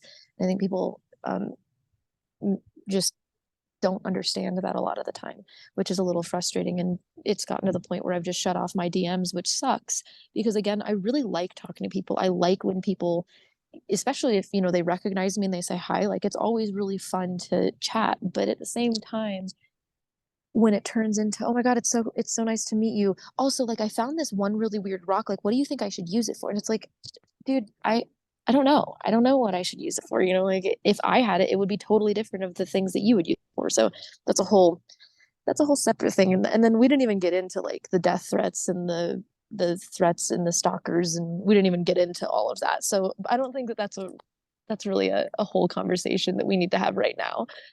But it happens. Yeah, it's mainly just that's a terrible thing. Unfortunately, that's part of the reality. I totally know what you guys are talking about. Yes, that has been happening to me. Not the death threats. Oh my God, I really hope that never happens. But just people wanting you to hold their hand. And I'm not here to hold anyone's hand. I mean, if anybody's watched my videos, yes, I love sharing education, but I don't particularly love sharing beginner videos. I try to have my content more geared towards intermediates, or even occasionally advanced content that I'm throwing in there, because I just cannot handle all the questions. I think people feel entitled to emotional labor, to mental, intellectual labor, and it's really kind of frustrating because a lot of people are coming into this asking questions, wanting a spiritual mentor or wanting a spiritual coach, and that's not what I am. I'm a content creator that is making videos to help you, but I'm not here to hold your hand. You definitely have to find your own way. There are tons and tons of books that I have recommended all over my channel. Go read a book. Like, that's honestly, like, I hate to be so cold. I know that sounds really cold, and I want to be everyone's friend. I really, really do. And I really love people, but at a certain point, I have to take my own mental health into consideration. I can't answer every single comment. I can't answer every DM or every email. And I think sometimes people expect that. And I've personally had people get really mad at me for not responding to their messages. And I just can't do it. I mean, that's one of the reasons why I don't care about Instagram so much, is because the DMs for me really, really started to impact my mental health. So, but anyways, I'm sure that we could talk about this topic forever. Before we get into the next question, though, can we take like a 30-second break? Because my ass cheek is totally numb. And if we could just Absolutely. I want to Okay. I want to get some more. Okay, I love it. Okay, which Sorry one? if you can hear Dickie. He's screaming right now because Bane is trying to catch him. Love. Actually, I couldn't hear anything. Oh, that's good. He's Yeah. literally like right there. One. I don't know if you There can he see is. him. Yeah. I see him That little in the via the tree. So let's talk about sponsorships, brand deals, publishers, just kind of anything that we wish the general public knew when it comes to this stuff. There is so much that I want to share in regards to Woof. sponsorships. Oh my gosh. But it's interesting. I've never really been sponsored before by like a specific brand of any kind. I've been sent things like, if I send you this for free, can you make a video for it? Sure. There's a couple of really great tarot decks that I know a couple of places have sent me, and a couple of publishing houses have sent me books. One of the things that's really interesting is I think people seem to believe that if I am promoting a book, it's most likely one that's been sent to me. And that is, I want to say, the case probably 50% of the time. I only make posts about books that I usually fully read and really, really love. But at the same time, I also really also love working with Weiser. I love working with Llewellyn. I love when they send me these care packages or sometimes surprise books that I didn't necessarily know I was going to be getting. And I will be happy to put it in my stories because, as a self-published author, I know what it takes to pour myself into a book, and I want to support these authors, even if I haven't necessarily read it yet. So if it's in my stories, a lot of times I'll also say, like, just came in the mail, super excited. But when it comes to sponsorships for me, mostly that all comes back to Patreon. I have a Patreon for my just me in general, and I have one for the podcast. And the thing is I do all of this for free. And if you're willing to support because you want to support and you want to make it to where I'm not just doing all this for free, please subscribe. But I'm not doing this for subscribers, because I promise you, if I was doing this for subscribers, I would have stopped doing it a long time ago. My Patreon is actually quite small. It's a very, very small chunk of side money. I have a full-time job on top of everything. So when it comes down to it, just know that I'm not doing this to be super, super lucrative. Even if you're doing this as a full-time job, it is very, very rare that it becomes something that makes you millions, or living in, the quote unquote hype house, which I did watch that on Netflix. It's just one of those things that it's not actually like that. And most of us aren't doing it for gobs of money. Even when it comes to sponsorships, sometimes it's literally just the free thing.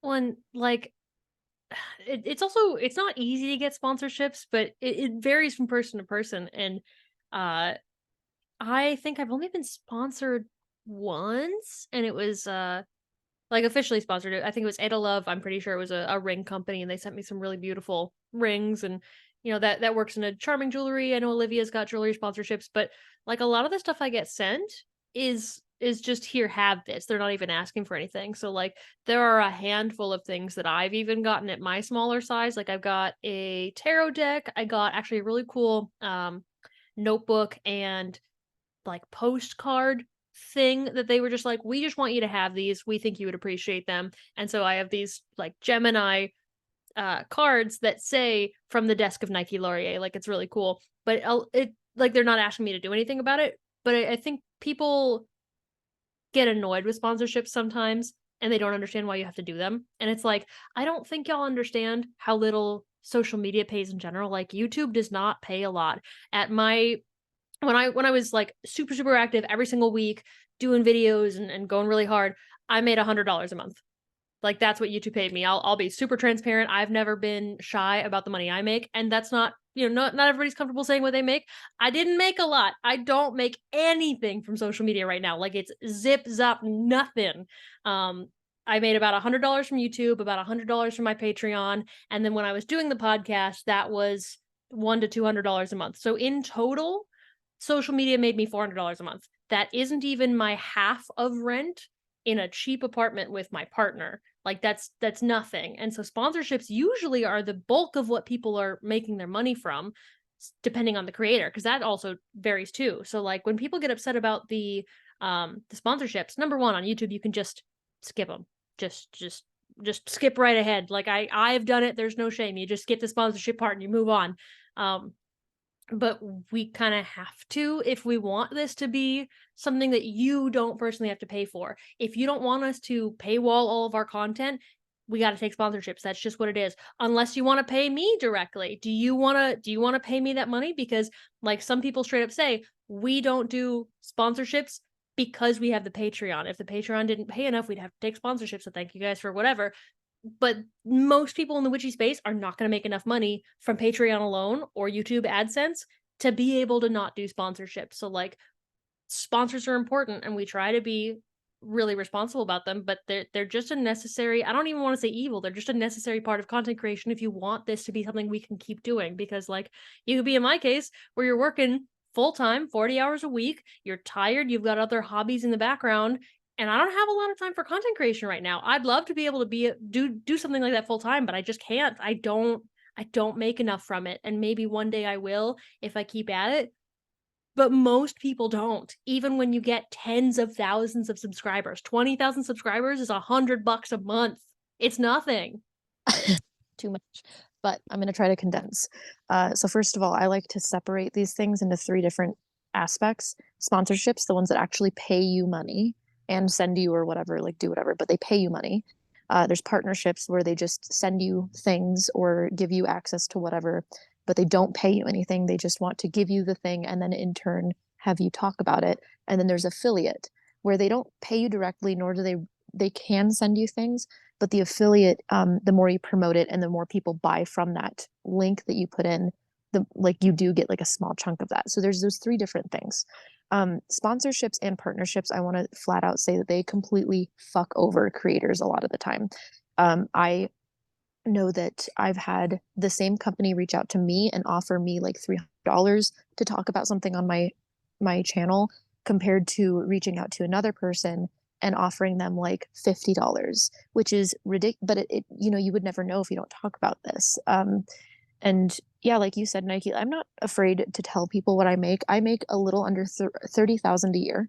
And that is with everything that I do. That means YouTube, Patreon, sponsorships, that is teaching dance, and then any other like affiliate thing or whatever. Like altogether, I make a little under 30,000 a year. So no, I don't make a ton of money. And yeah, like sponsorships help a lot. And in fact, they actually all that money goes to paying my quarterly taxes so that I can continue to, do all these things. I think the reason people hate sponsorships is because it comes out kind of like it turns into like, oh, they're selling out, which I think there's a gray area because there is a content creator that I follow and he's very transparent where he's like, I'm a full-time creator and I have a family, so I have to make the money. And he's very transparent of like, I will take literally any sponsorship. And now his audience knows, like, when he's like, I fucking love this, blah, blah, blah. They know that he's being paid to do this and they're not putting any weight on it. And he makes them very funny. So that, like, I actually do sit through them, even though like watching the extra minute doesn't pay him anymore. And payment is really different depending on the YouTuber. Like just because you have more subscribers doesn't mean that you get more payment.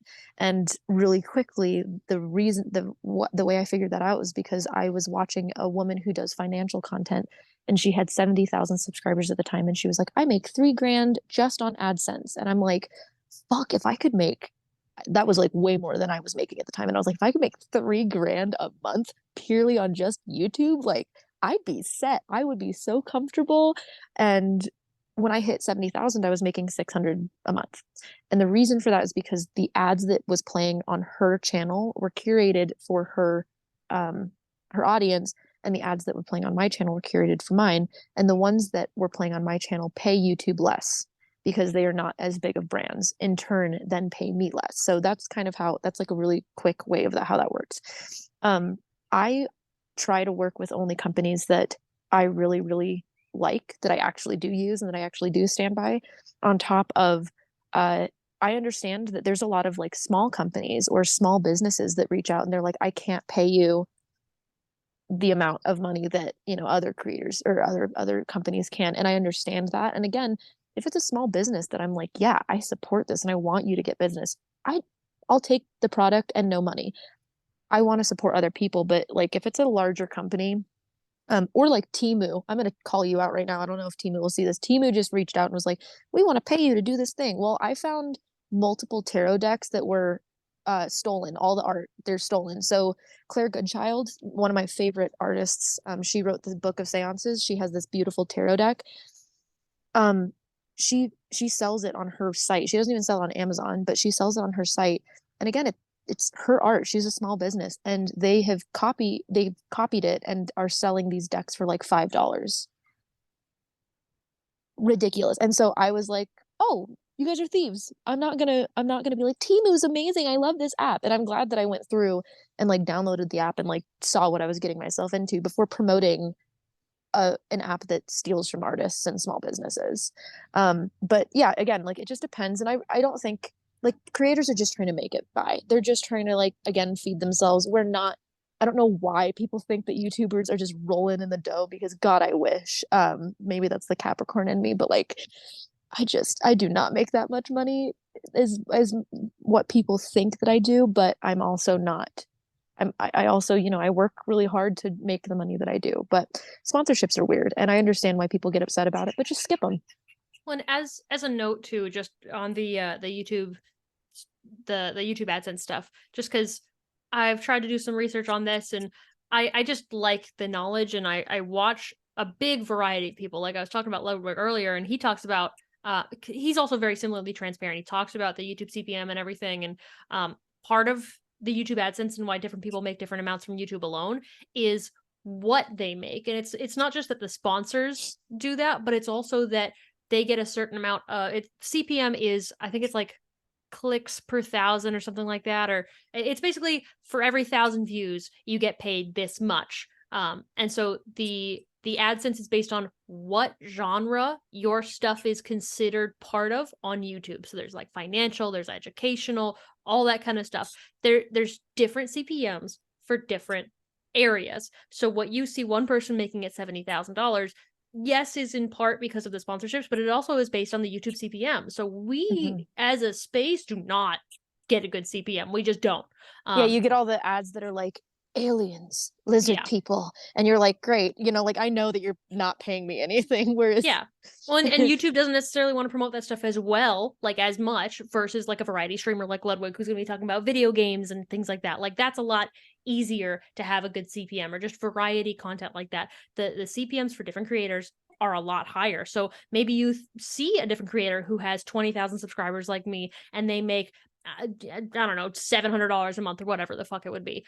I'm not making that much, so you cannot just assume that because we have the same subscriber count and the same views and all that kind of stuff that it's going to be the same, because it's not. If they make different content, they're going to get different amounts of money, and that's just how it goes. So I think people are used to, again, like a Mr. Beast or a Ludwig or something like that. They see these giant content creators with millions of dollars, and they say, like, this thing cost me $500,000 to put on, and I'm giving away $250,000 or whatever. They see all of this and assume it's that.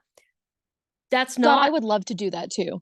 I just want, like, if I had that money, y'all know that would be put in, like, I'd be like, oh, here's like a little house that like we can have coven meetings, and like people could, you know, like the shit that I would do if I had that money, you have right. Fuck.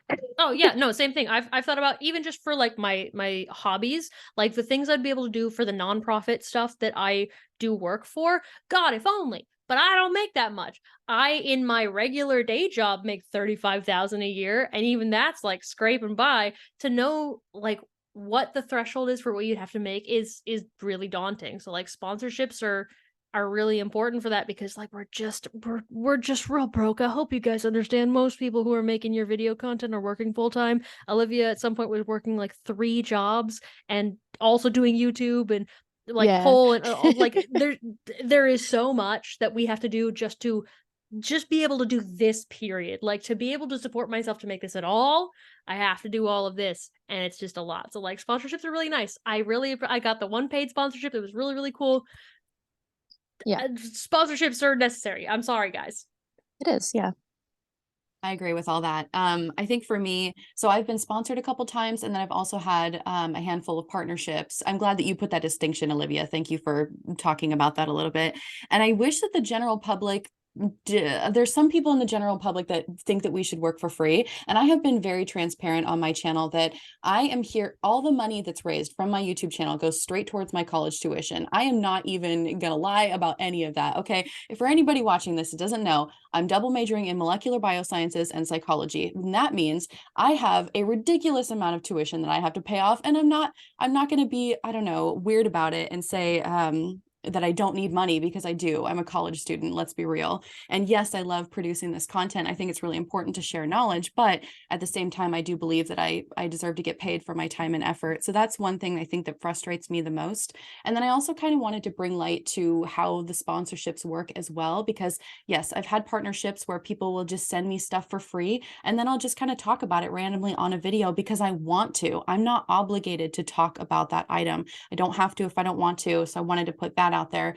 But with sponsorships, just because a brand approaches me wanting to work with me or wanting to sponsor me, it doesn't mean that I'm going to say yes. I am only ever going to work with sponsors that I truly love their product. And I think that's what frustrates me. I've gotten a couple comments of, oh, you're a sellout. Oh, you're fake. Your review is biased because they're paying you. Actually, my review is not biased, because if I don't care about the product, I'm not going to say yes to that sponsor in the first place. I'll send it back. I've done Yeah. it. Yeah, I was like, exactly. this perfume smells like shit, actually.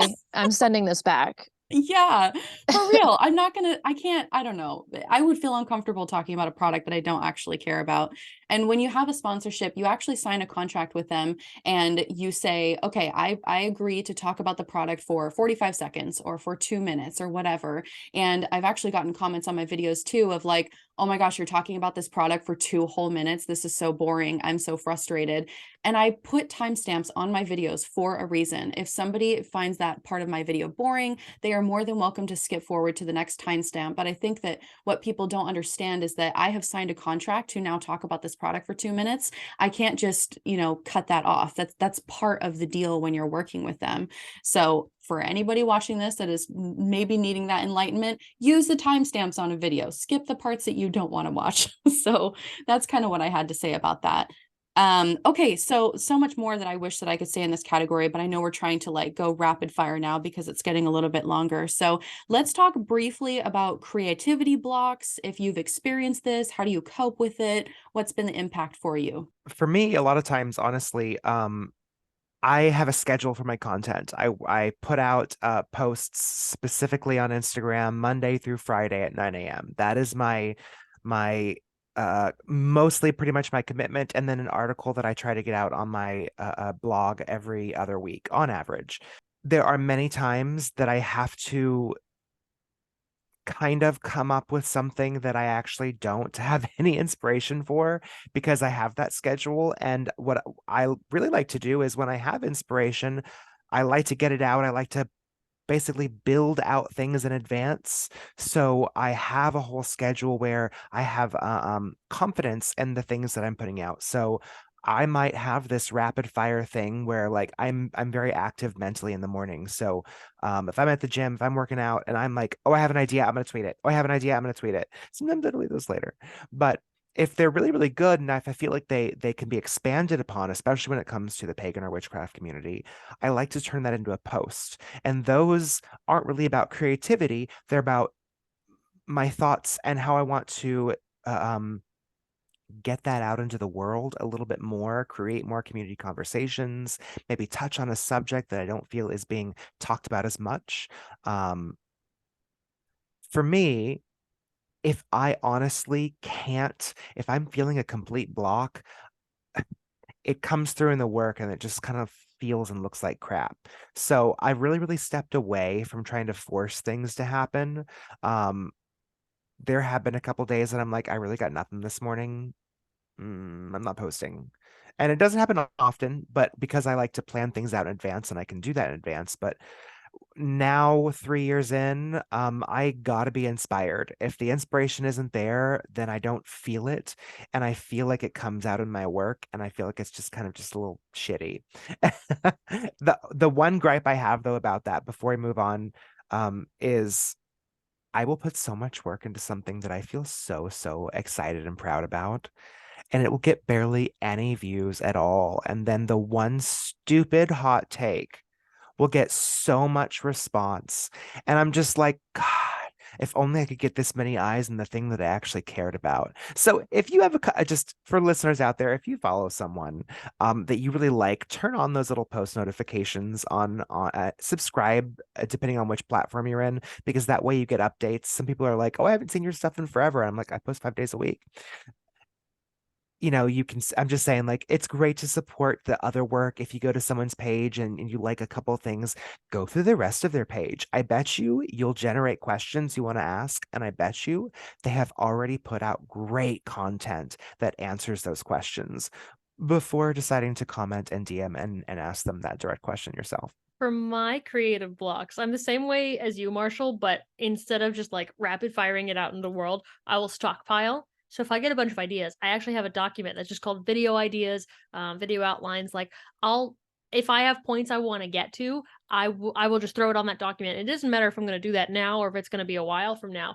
I just need to have them somewhere so that I can go back and be like, ugh, I have no ideas today. Well, past Nike, real cool person, they already put together this nice document. So like I have because I literally just have the document up right now. Thoughts that I've had, bookshelf tour, and I'll straight up look at other creators and be like, what have they done? I have 100% gone to Olivia's page and been like, what did Olivia posted a couple months ago? Like, let me see what's going on here. Like bookshelf tour. Oh, that's a great fucking idea because our bookshelves are gonna look really different. Creators who have spoken about a specific topic, or if it's one I want to revisit. So I've got my bookshelf tour.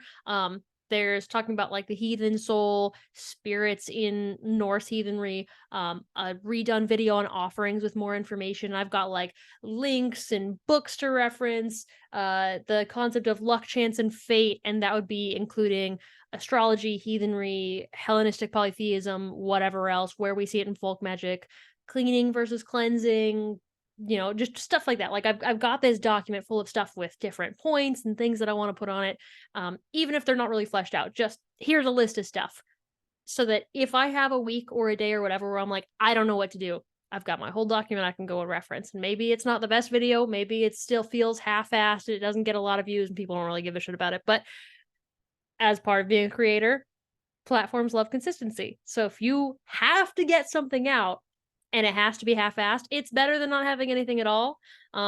There's something that is also something I have to keep in mind with ADHD as well, because that's what I've got going on.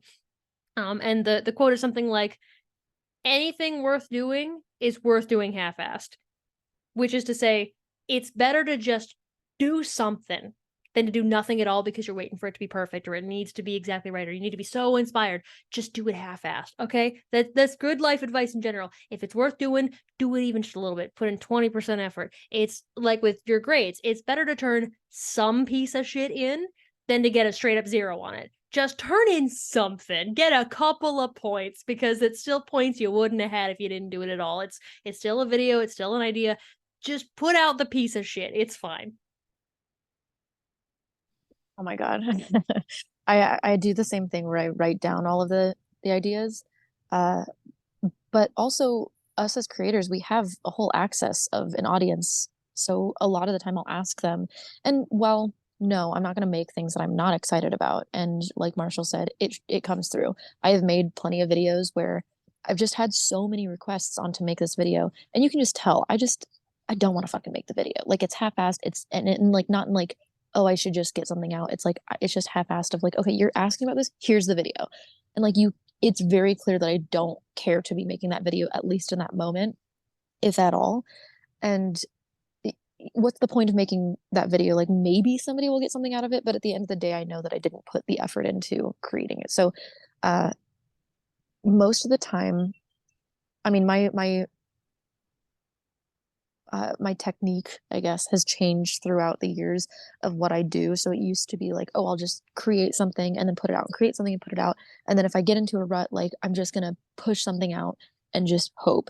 And I've moved away from that into more of, whenever I'm inspired, like that second that I'm inspired, if I am able to, I'm gonna pick up the camera and start doing it right then and there. Because I mean, I'm also like in a place that I can do that because this is my full-time job now. But uh, I found that's just helped because I've started like thinking about like, oh, this is what I would say, or this is what I would film, or these the B-roll shots. It's like, why don't I just do it right now? And I'll just, I'll hold off on this email or hold off on like whatever the fuck I'm doing at the current time and just start doing the other thing and get that at least filmed so that I can edit that later. And uh, yeah, I really just allow whatever is interesting and inspiring me at that moment, because if I'm forcing things, like, I know that I'm not going to put in all the effort. So that's my current thing, but I also do have that list of like, just in case. And also something that Marshall said, it irks me, and again, maybe this is the Capricorn, I don't know, but it irks me so much when people come to my channel and they're like, I've missed you. I'm like, bitch, I post every damn week, if not more. What do you mean you missed me? And I know that like they're being nice, but it's also like, do you not see the timestamps where it's like 1 week ago, 2 weeks ago, 3 weeks ago, 3 weeks ago, 4 weeks? Like, I post all the time, and then you're saying that I haven't, like, you act like I'm lazy, and I'm not. I know that one of the things I am not is lazy. So it's like, oh, I've missed you. I haven't seen your videos in forever. It's like, well, clearly you haven't been checking. But also, like, I don't keep up with all of my creators, but when I do, I go to their channel to see all the videos that I've missed out on. It's not that they haven't been posting for the most part. It's just because YouTube and the algorithm sucks. I feel that. That's really funny, Olivia. Uh, I think for me, it's hard for me to answer this because being the newest kid on the block, I have a shitload of ideas all the time. Like, I have not hit that creative block slump yet. I am constantly, like, every morning, every afternoon, every night, I was like, oh my God, I have 1,000 ideas. My problem is execution because I have so many ideas. It's difficult for me to execute. Okay, how do I actually go about, putting this to fruition or whatever? So I think this is a hard question for me to answer because I have not experienced that burnout yet. But oh yeah, Olivia, go ahead. Sorry to interject again, but No. also that what you just said of like, you have too much. I've had so many ideas that I'm just kind of like, I don't really know how to execute this the way that I want to quite yet, and I really want to make this. And on top of that, the inspiration from other creators is so good. And I've even like definitely taken heavy inspiration from I know that Annabelle, like the Green Witch, people have also been like, you are constantly you're constantly copying her. And I'm like, actually, there is a creator who copies her like scene from scene, so don't tell me that I'm copying her. But it's just because it's different than my usual content where it's like voiceover and a lot of B-roll shots and like nature, and they're like, oh, you're copying her. And I'm like, inspiration does not equal copy, right? Like, I think that it's good that people are like, okay, well, that's how they shoot this thing. And like, I've taken inspiration from Marshall. I've taken inspiration from Nike. Like, like, I've taken these things that I'm like, oh, this is what they did. And this is how they, color grade something. This is how they shoot something. This is how they edit something. And I'll apply it and take what I like and take what works for me and then just like kind of disregard the rest. That's a really good way to grow, not only just as a creator, but just like as an artist in general, or like in any skill that you're doing. So if you're losing inspiration, like, look at other people and take inspiration. Don't copy. There's a difference, and learn the difference. But taking inspiration from other people is a great way. Not to like add that to you for Ivy, where you're just like, I have too many ideas.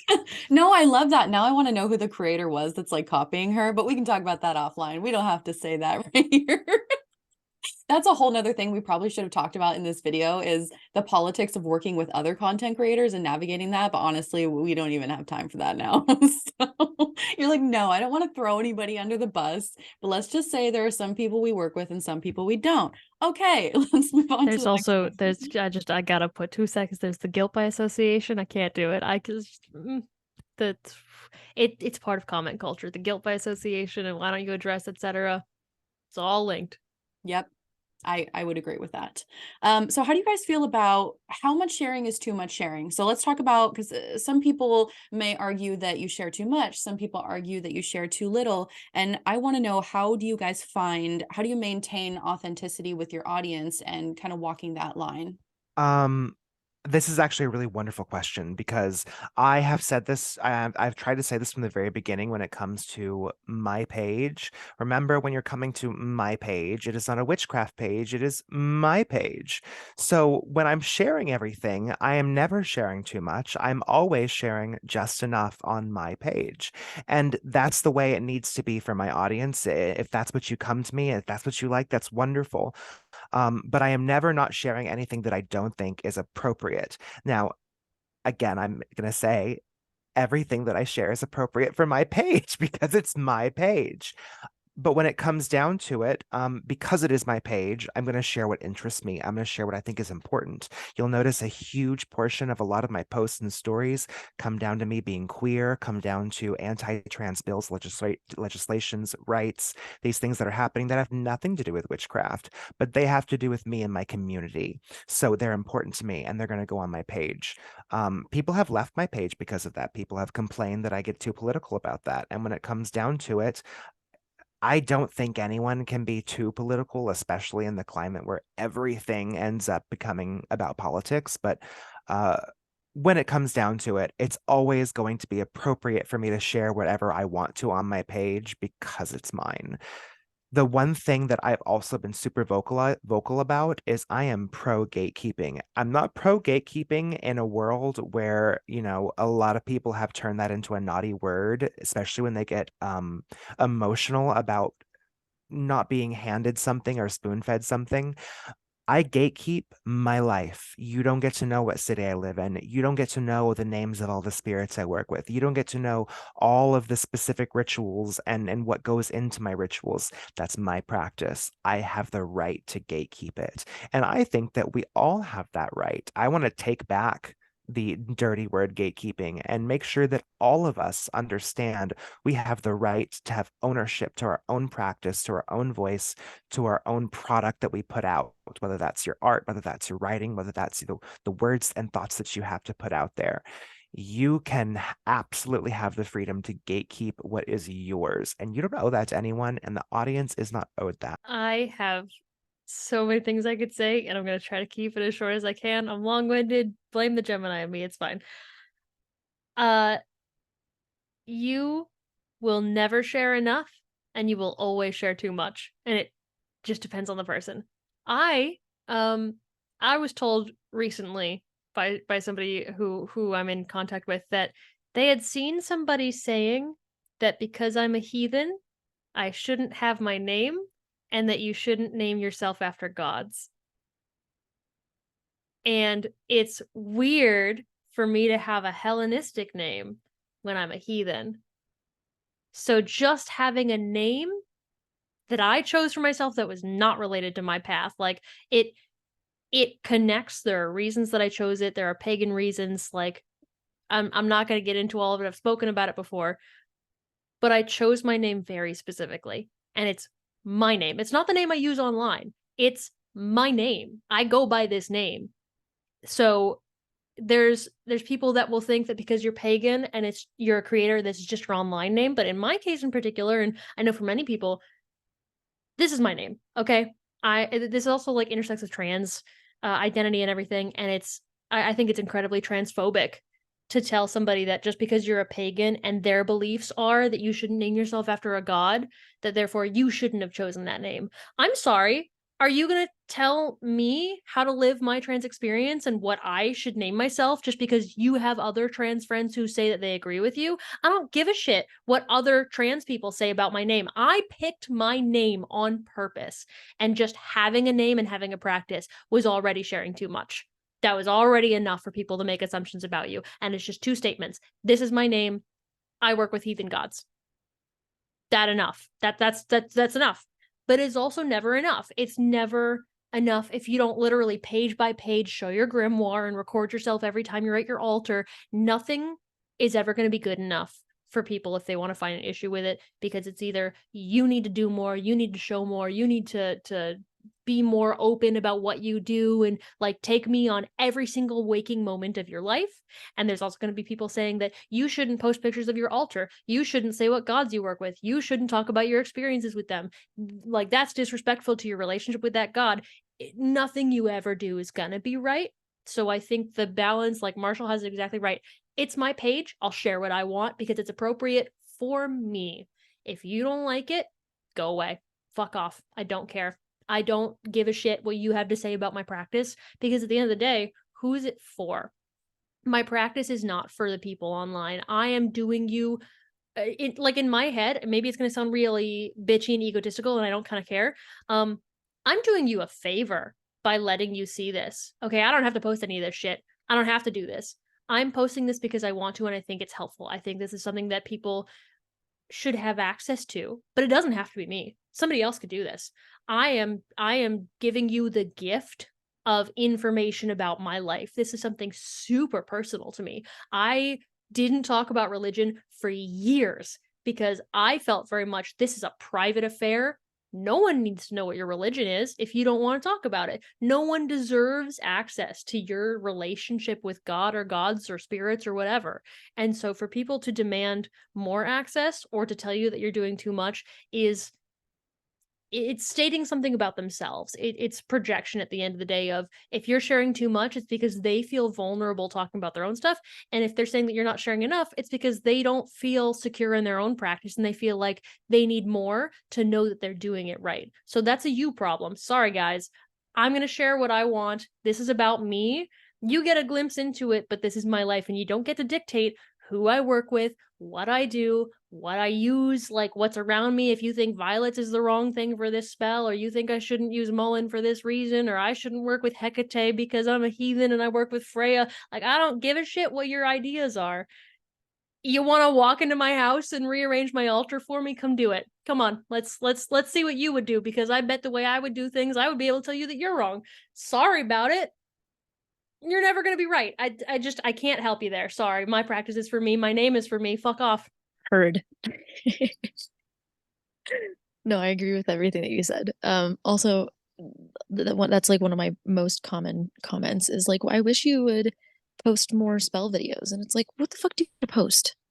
What do you want me to post? Like, if you, I mean, if you're doing spells, you understand how personal they are. I'm not posting that shit.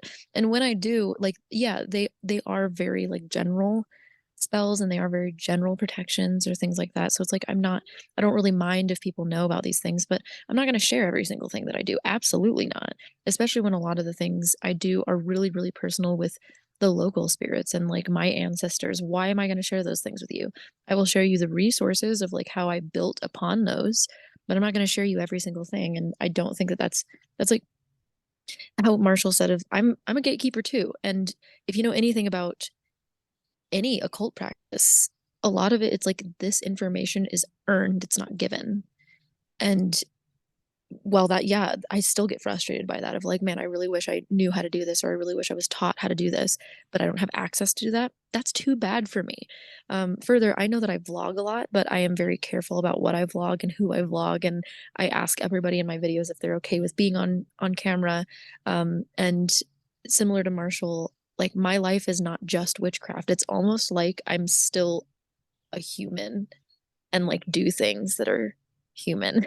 And a lot of my Instagram is pole dancing because that's my other job and I love it. And I find that when people find me on YouTube first and then find me on Instagram, or if I post a vlog and I'm pole dancing, people get really weird about that, and they're like, you're showing too much, literally, like you're a woman, you should be, and it's like literally eat my ass. So just then don't look at it. Just scroll. I don't know why you have to sit here and make a whole ass comment about it. Just don't look at it. If you don't like my vlogs, don't look at it because you think I'm sharing too much. If you feel like I'm not sharing enough, then too damn bad. My ass is out. Why don't you eat it? Yeah, for free. For free. For free. Oh my God. I feel like I don't know. I haven't really come across, I think I'm an oversharer. I think I really am an oversharer. And like I try really hard to reel it in, but I just am a really easily excitable person. And I really just don't want anybody to dim that light. So if people have a fucking problem with me oversharing, then I don't care. That's honestly, you guys, it was like a mic drop. I have nothing to add to this question. You all just covered everything. So thank you for saying everything. So we're getting into the last question that the last section, I guess, before we get into questions from channel members. And so this one is about what sort of changes would you like to make or like to see happen in the magical community? And this can be any subsection of magical community, but what would you like to see happen? I already really love when I see a lot of dialogue. I feel like dialogue and conversation amongst the community, especially amongst different circles. I love listening to occultists and ceremonial magicians when they talk because I learn about things that I know nothing about and don't want to practice. But I do find that not everyone enjoys that as much. They like this goes back to the confrontation issue. I do wish more so that people would recognize one, historically and in modernity, cross-cultural practices exist. So we're talking about content creation here, we're talking about content creators here. So I'm going to refer this specifically to content creation. When you come across a video and you see someone put something in a jar, I promise you they are not stealing anything directly from hoodoo. They're not directly stealing that from one specific culture. Jars have existed for so many thousands of years. Container spells and container magic has existed for thousands of years. Instead of assuming that you're seeing one thing that you also saw in another culture and putting that name on it or tacking that name on it, and then attacking that person, because I find that this is what drives a lot of stuff. People make entire videos about, you can't do this because it's closed. And like closed practices absolutely do exist. But most of the time, when it is actually closed, you're already not seeing it on the internet. You're already not seeing the things that are closed. And on the other hand, I think the thing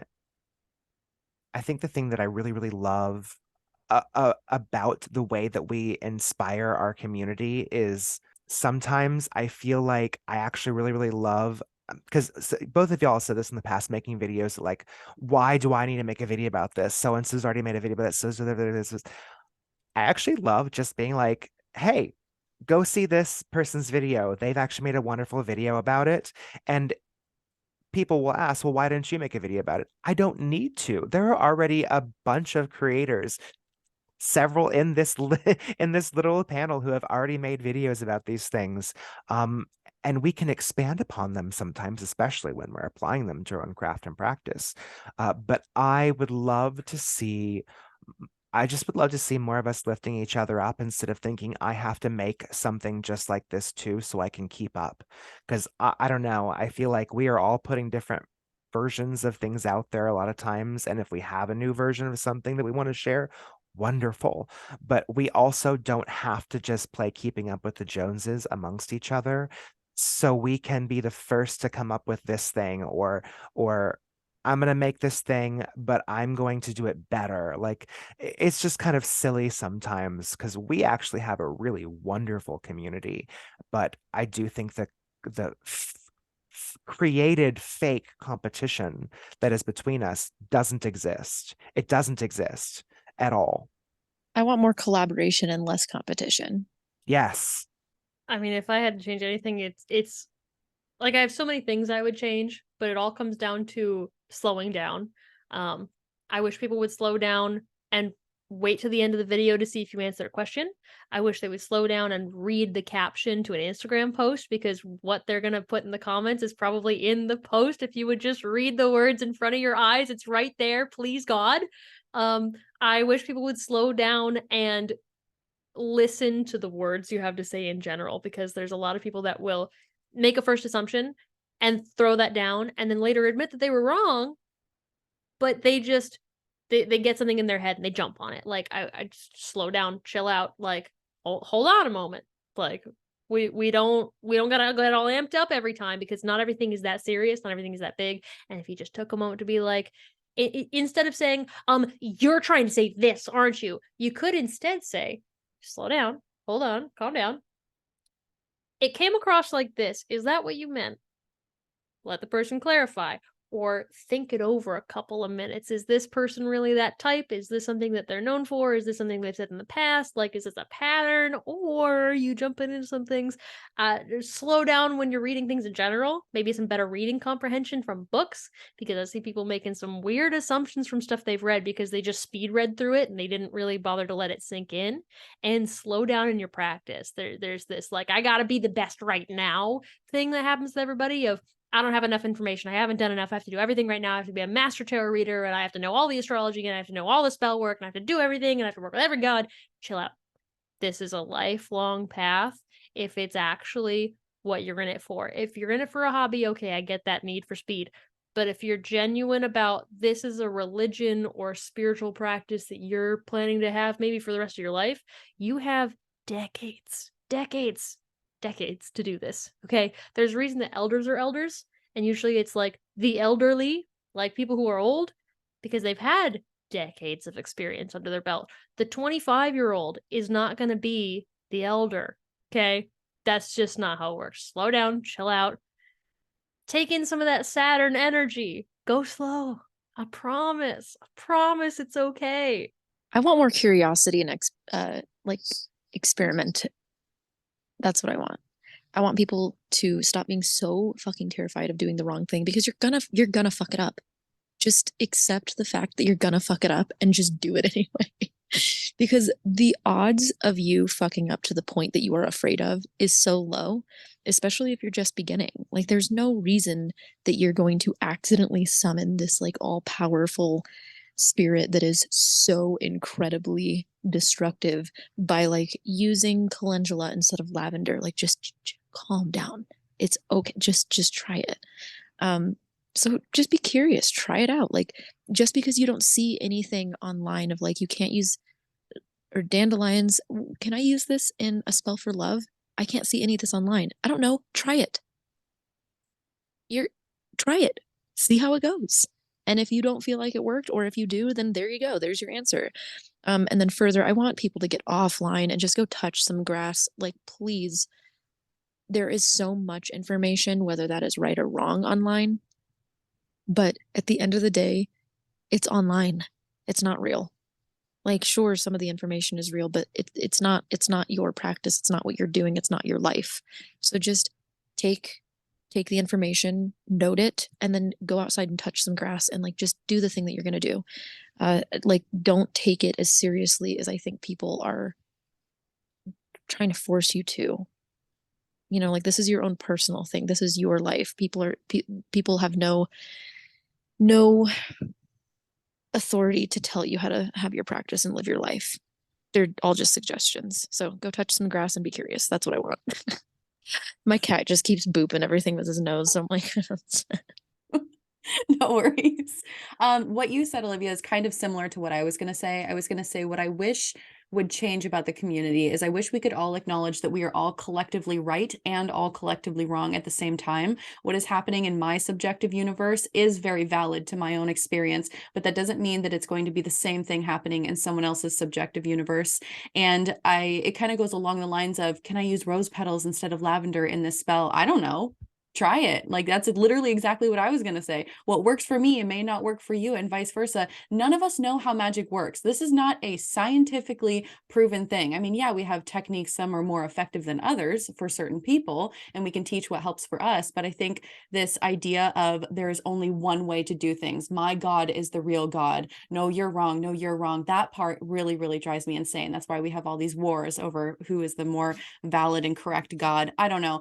I just wish that we could all acknowledge that everyone's truth is just as true as another person's truth. And I hope that makes sense, but that's kind of what I would hope to see change. It's just a little bit more open-mindedness at, different dimensions and perspectives.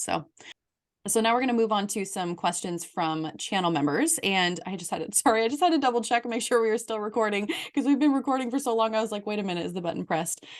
So these are going to be just kind of like a rapid fire. Let's go through some of these questions. The first one is, what is it like running into people in the real world, especially people that you know personally and may not agree with your beliefs or practices? You mean like other creators? I think this one's kind of like a two-part question because it's Okay. what is it like running into people in the real world that may be, subscribers, but then also what is it like with people that don't agree with your beliefs or practice, maybe family Mhm. members or something that know your content creating? I'm very privileged. I'm going to say that right off of the bat. I have a very supportive family. They've bought my book. My mom is really supportive. I'm so grateful to all of them. When it comes to meeting people in person, for one, I think the only other creator I've met is Olivia, and we got along pretty well. But when it comes, I've met a couple of followers in person before. One was actually on vacation in Mexico last year. It was kind of funny. We were just checking in, and she goes, "Are you Witch of Southern Light?" And I was just like, and she was checking out with her husband. And I was like, Yes, that's me." It was like I literally went like to a whole nother country to run into someone who was on vacation, and she wanted a picture. It was really sweet. It was actually really nice. I've only ever had kind and good interactions for the most part. I've never had an interaction that made me super uncomfortable, luckily.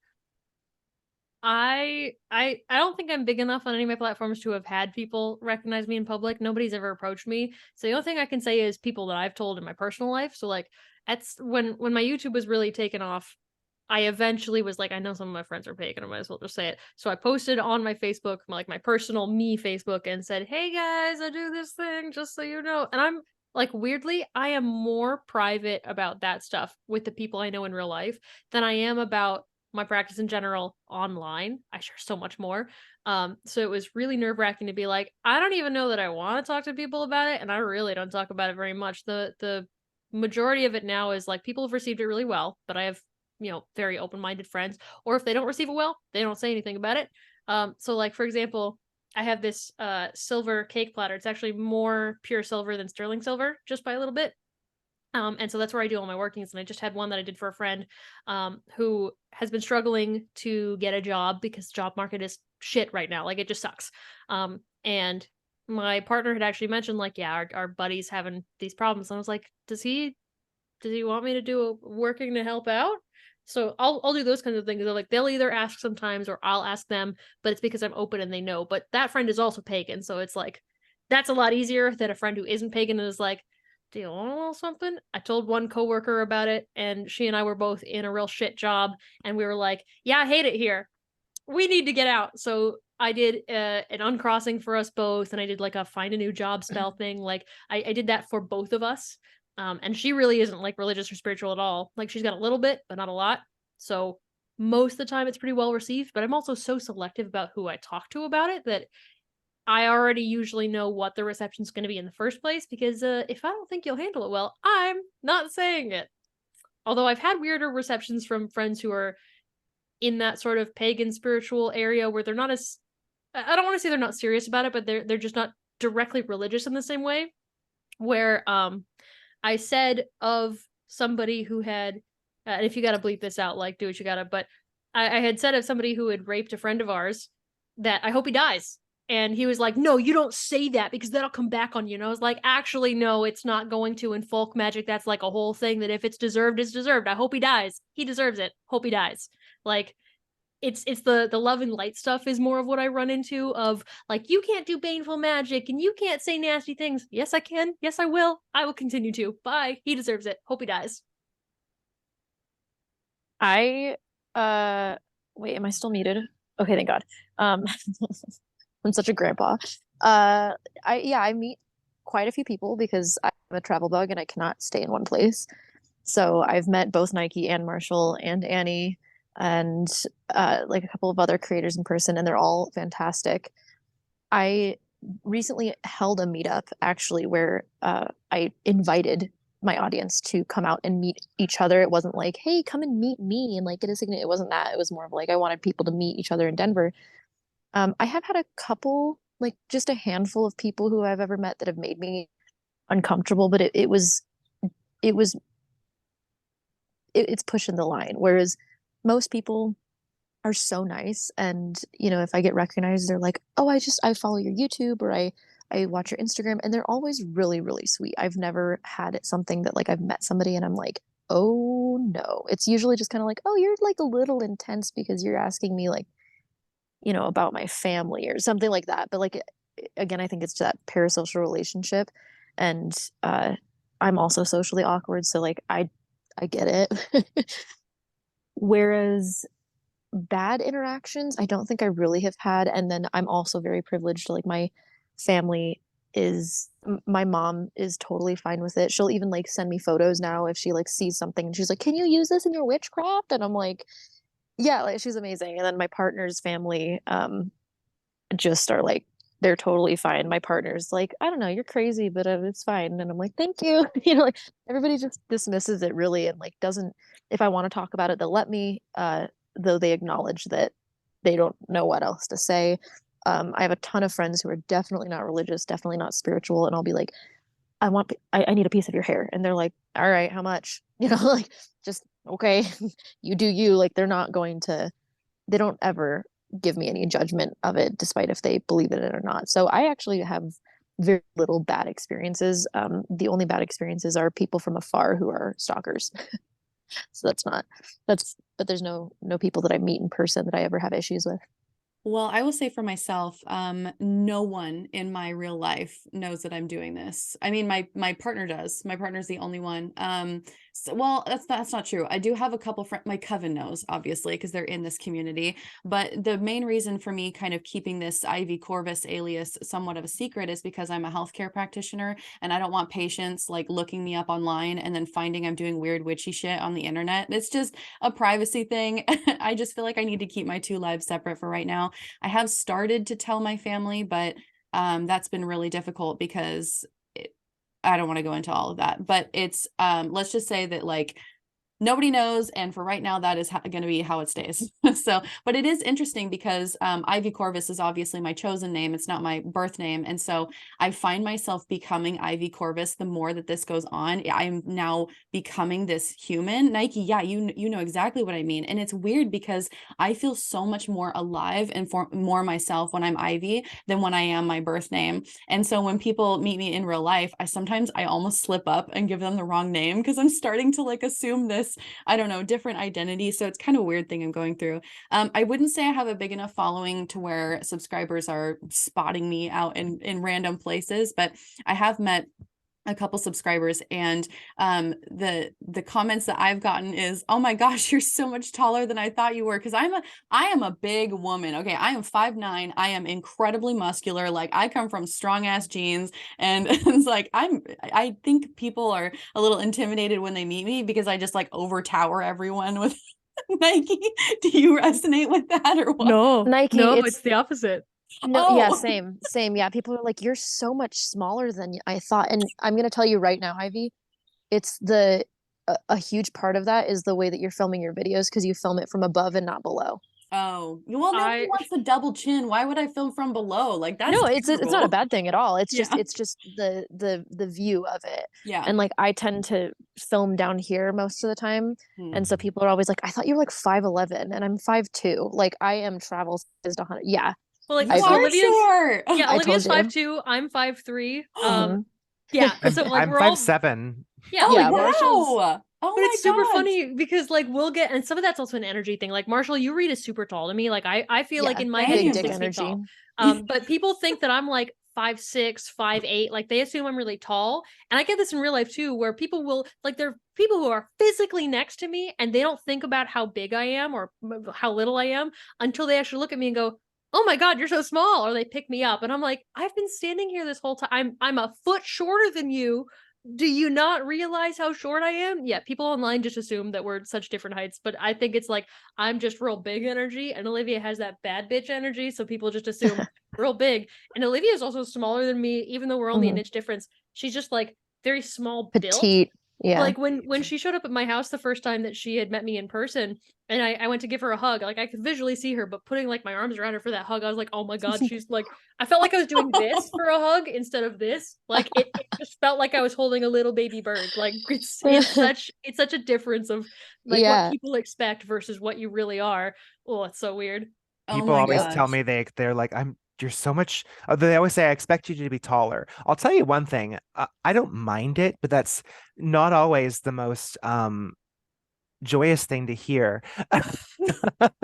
But I mean, but I am a broader person. I'm kind of like a thicker guy. So when people and I wear a tall bun on my head. I wear at least usually 2-inch heel boots, because I want to kind of be taller in general. But when it comes to filming, you just kind of put off what you put off, and people make Mhm. assumptions about you. So that's probably one of the things that I get a lot is, oh, you're so much shorter than I thought you'd be. I'm like, oh, cute. Mhm.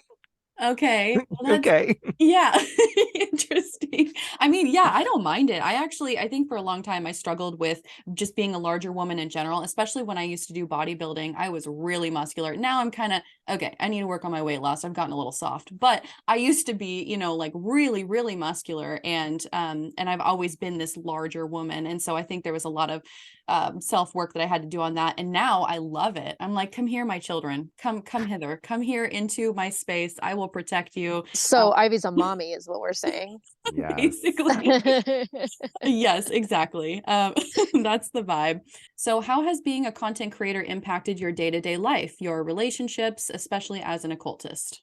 It's interesting because I find myself either at work or at different points in my day actually having, like, I do see a lot of what I do when it comes to content creating as either a hobby or something I enjoy doing that I'm lucky enough to sometimes make money from. And then some things that I'm like, I want to make money from this. So, like my Etsy shop, my Redbubble shop, I love creating art to put on there. And so I now spend a lot more time, using my Procreate, doing digital art, creating new things. It doesn't sell a lot. But at the same time, I really, really enjoy that now I have this passion for creating something that will have the option of going out in the world instead of just creating it. I mean, like, I love the idea of creating it just for me, but I also want people to see it. And if they like it, I want them to have the option to have it. So I like that I get to now put something out there in the world that people can also, have for themselves.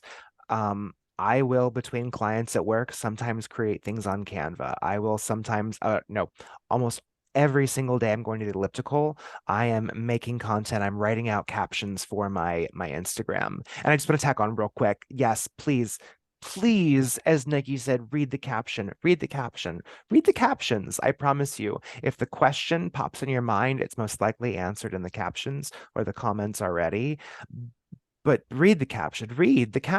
And We don't write the caption for nobody to read. yes, I spend a lot of time on captions, and I love having the freedom to write out something that touches people in an educational but also kind of like, serious or comical way. It comes at you from multiple ways that keeps you interested. And that was my first experience actually writing some longer forms of stuff that got me into wanting to write my book. So for me, it's bled into my life magnanimously. It's become a huge portion of my life, and it's really, really inspired me a lot to make more. A lot of times, not only do I see, but the things that I create inspire me to make more. Like, I'm drawing pictures now that I wish I could have put in my first book, but I didn't. So maybe I'll make a second, you know? Um, being a content creator has impacted my day-to-day life very much. Some days it feels like it's for the worse, but I think overall it's helped me to find myself. I mean, you know, I didn't go by Nike full time in my regular life until after I had started using it also online. And then I wasn't called my legal name for 2 years straight during quarantine, and I was like, "Oh, this is it's like this is who I am." So like it content creation and being able to be part of that and having more people use that name like in a weird way was very like affirming of my gender identity and stuff. But I also feel in some ways more empowered, and some of that's just like from practice, but some of that is I've had to unfortunately go through some real tough shit in the online space and had to face a lot of things and be more confident in who I am myself. So some of it's helped. And it's also just, by the nature of people want to see more, you end up doing more a little bit. It's helped me invigorate my practice in some ways. And so I feel a lot more confident of, oh, I have this problem, this person's bugging me. I can just do it working and make them go away. So some of it's more in that lane for me. but my everyday relationships aren't super different. Although the dedication to study for me, because my partner is also pagan, but he was more in that lately, like, I believe I have a hammer, but I don't really do much with it. Us being together and me doing more of this stuff and having these connections inspired him to want to do more ritualistic stuff. So he's doing rituals to get to know the individual runes, and he's using them more in the magical sense, and he's doing a lot more religious practice. So he just did a whole ritual for Odin over the course of 9 days, and it was a whole thing. So like, it's impacted others around me, as well as myself, just by the nature of I'm able to provide resources for them. Impacting my day-to-day life, I think it's, I mean, it's what I do now. So now it's my full-time job. So it's everything that I do. But also because I really like making vlogs, I also think about that all the time of like, what should I film? Should I be filming this? Is this important? Is this something that I'm documenting for myself or for other people or for both? So I'm constantly asking myself those questions, as well as if I am vlogging something or involving somebody else, I'm very, very careful about asking them if that's okay. And I also never, ever, ever post my location until I'm not there anymore. That's one of the biggest things that I've learned very, I mean, through other people. So thank God I never had to make that mistake. But a minimum, I have to have left that location like 3 hours ago for me to post something with my location on there, minimum. So that's like an overview of how it's changed my life, but it's changed my life in a lot of ways. You actually taught me that one. When we were visiting and we would take videos like going shopping at thrift stores and stuff, and we wouldn't post them till like way late, like later. Sometimes even like we would post things like literally after you've flown home because I don't, it just made more sense, and that really stuck with me because I've been doing the same thing since. I wouldn't say that I have anything crazy that's impacted my day-to-day life and relationships, mainly because I'm still in this space of everyone in my personal life not even knowing that I'm doing this in the first place, except for my partner and my coven, and a couple select friends. But yeah, so I don't think I'm in that place yet where it's really, I would say that on a day-to-day level, I am working on my YouTube channel a lot. I mean, I'm posting 2 videos a week, and that is a lot when you're scripting, when you're filming and editing and all those things. So I would say I am creatively fulfilled right now. I love it. Like this is where I want to be for right now, and I'll do it as long as I possibly can until I hit that point of, needing a break or whatever. So, okay, so the next one, oh God, I feel like this is something that we could talk about for so long. This is gonna be so hard. Have you ever faced issues with the algorithm? Like, let's talk about algorithm drama, as in you really want to post something and you feel like it just might not fit, but you go ahead and do it anyways, or just the algorithm in general. My biggest gripe with the algorithm is that anything that I do that is self-promotion never, ever, ever gets views. So if I say the word Patreon, if I say the word subscribe, if I say the word, and mind you, I'm talking about Instagram and TikTok here, because I'm not on YouTube, but I do find that if I type the word the phrase link in bio, if I type subscribe to my Patreon, if I say anything or type anything that takes business away from Instagram, meaning because Instagram does have a storefront aspect. If I want you to go to my Etsy shop for these Grimoire page PDFs, if I want you to go to my Redbubble shop to buy my art, it is going to suppress it. I know it. It's what it does every single time. I'll have a stupid tweet that'll get 2,000 likes. I'll put up a piece of my own personally created art the next day that you can have yourself. It's going to get 200 views, or not views, but likes. There's a difference I can tell. And that's the only thing that pisses me off the most is that the algorithm doesn't want to actually promote you. It wants to promote promotion. And yeah.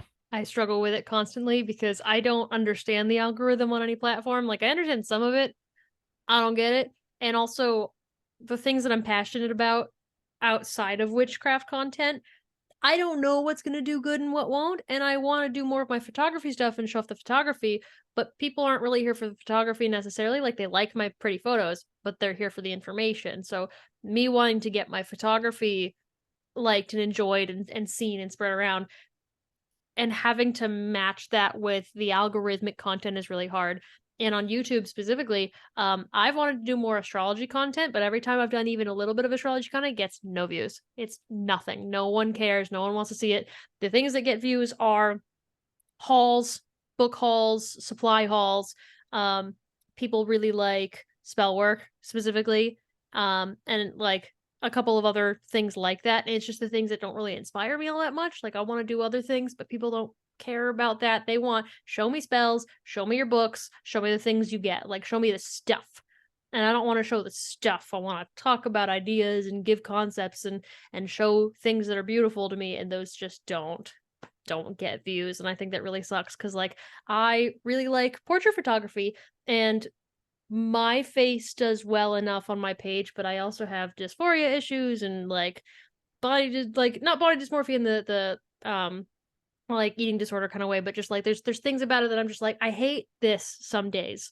And I want to do more portrait photography and stuff, but I only have myself for a subject, and in my head it feels weird to post Olivia's face to my page, even though I'm really proud of the pictures I took of Olivia, and I'm like, these edits are gorgeous, like she's so fucking stunning. If I could just follow Olivia around and be her personal photographer, let me do that. Yes, but that's not going to work. And so the things that I enjoy and the things that I like most and that are most fulfilling do not do well algorithmically. And so it's constantly like, okay, how do I fit this in the algorithms? Like right now, I actually have Canva up that I was working on before this of a bunch of lilac pictures I took, and I think that they're beautiful. If I just post the lilacs, nobody's gonna give a shit. So I'm trying to go like sort of Maria the Arcane style and making it sort of like infographic-y. I don't like that. I would rather just be able to put the pretty pictures, but nobody gives a shit. They want it to be like cool infographic shit. So like I'm trying to balance between what I love and enjoy, which is honestly like portraits and floral photography for some reason, and the information people want. Like they want the correspondences and how do I use it in spell work? Like just give me the info. So I have to balance the two, and it really sucks. Yeah, shit's hard. And usually it's like when you're watching, I mean, it is, it's fucking hard. The algorithm gods are never pleased, and it's just the way it goes. And it's always like, you need to post every single day on Instagram at your peak timing and look at all of your statistics or your analytics or whatever the hell. And then post every single day on this, or post every single week on the same day for YouTube. Make sure it's like a clickbaity title, but not too clickbaity, and like your thumbnail has to look super pretty and blah blah blah blah blah. I know that I am in a privileged place with how much my channel's grown and like whatnot, but I fuck that. I'm finished and I'm done, and it's helped me stay consistent and create and grow in a skill as a creator and as a YouTuber and photographer when I had to stay up with it, but for like a month or two maybe, and then I get tired and burnt out and I'm not inspired or excited to create anymore. So now I'm at a point where, again, like when I create and I'm really excited to create, I just create a bunch all at once, and then I just save it and try to like kind of batch create it and slowly release it. But yeah, with the algorithm, I just don't care. I know, again, that's a very privileged thing for me to say, but I don't care, because it kills every reason of why I'm creating in the first place, and that's how I deal with it. I just post when I want to post. That's honestly fair. I am so bored of beginner witch content. I'm sorry. I know it's necessary and I know that's what's hot, but like, I swear to God, I will shoot myself if I have to make a cleansing 101 video. I just can't fucking do it. And I think it's great for other people to do that to help beginners out there, but it's so boring. And that's all the algorithm wants, because we have so many people coming into the witchcraft community. And I get it. Like I could make a cleansing video. I could make a, I don't know, whatever, some other 101 topic. And I think it's wonderful that creators are doing that, because I sure as hell don't want to do it. So I'm happy someone else is. But like, yeah, the algorithm drama, it is really frustrating, because the shit that I care about and I want to post, it gets like no views. Like something I put so much effort into and I take forever to create this wonderful video full of lots of knowledge, and then it just flops and nobody gives a shit. And I'm like, okay, just cool. Oversaturated, just like the book market. Yeah. Or it's so dumb. I have an opposite problem to that though. The opposite problem of the stuff I want to create, I don't feel is responsible to put out there because of so many people seeking beginner stuff. You know what would do great? A baneful magic video. You know what I want to do? A baneful magic video. You know what I'm not gonna do? A baneful magic video, because that's not responsible, and I know who's gonna be coming to see it, and the people who are gonna come watch it are not the ones I want to watch it. So I'm not. Let's do a panel. Let's do a baneful panel. Listen, I would do it, but a lot of it's like I think Olivia, you did one that was like Patreon gated, right? No. Someone I know did a Baneful Magic video. I don't remember who. It was ages ago, like 2 years ago. They did a Baneful Magic video, but they only made it for patrons because they were like, I do not trust the YouTube algorithm content at large. I don't trust the viewers to do this responsibly. So if you're paying for it, you have money, you're maybe responsible enough to be able to spend that money. So maybe you're more responsible enough to be able to watch this video. I know it would do well. I refuse. Mm-hmm.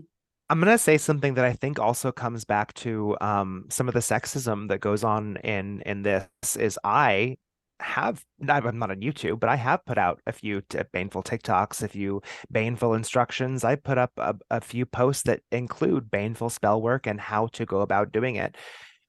I have almost never gotten the feedback of you shouldn't be doing that or whatnot. And I do think that some of this comes down to sexism and how people perceive and how they feel like wanting to talk to femme presenting people versus how they choose to use words with mass presenting people.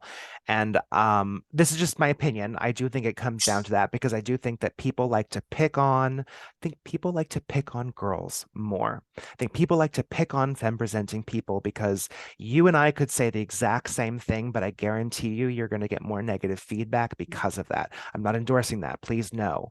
But I am saying I know it happens because I feel like I've personally privileged from it because I am a cis male. I feel that. Yeah, I can't even tell you how many times I have masculine presenting individuals, because I don't know for sure. All I have is a profile picture and a username. I don't know for Sure. sure, but I will say that all of them come from masculine presenting individuals, typically ceremonial magicians specifically, because my YouTube name is Ivy the Occultist, not Ivy the Witch. And so there's a whole different type of crowd that comes into my videos. And a lot of people like to question my intelligence all the time. And I'm fine being underestimated. Fuck you. I don't care. But yeah, I totally agree with you. I think that feminine presenting individuals have a unique, I don't know, it seems like I We're constantly have judged to prove, harsher. yeah, Yeah. I have to prove my intelligence constantly, which is exhausting. Anyways, have you ever had religious people come at you for being witchy? How do you deal with this? I have fun with it. I actually really enjoy, I make content out of it before. I mean, I've made TikToks where religious people come to me and I'm just like, thank you so much for saying this. It is driving so much traffic my way. Do you know how many comments are commenting back on this? It is getting me so many views. Thank you so much. Like I think there is nothing I could say that is going to most likely change someone else's mind on the internet that's coming at me from that direction. Instead, I'm either going to block them or I'm going to have fun with it. I'm not going to let it get me down because I've gotten way too many of the things in real life to get me down to let that get me down. I'd rather just do away with it or have fun with it because I have the time. Yeah, same. I mean, I've only gotten a couple, if I'm really honest. Like, most of the time, people don't come on my videos preaching Christianity or whatever, saying you're burning in hell. I've got a couple.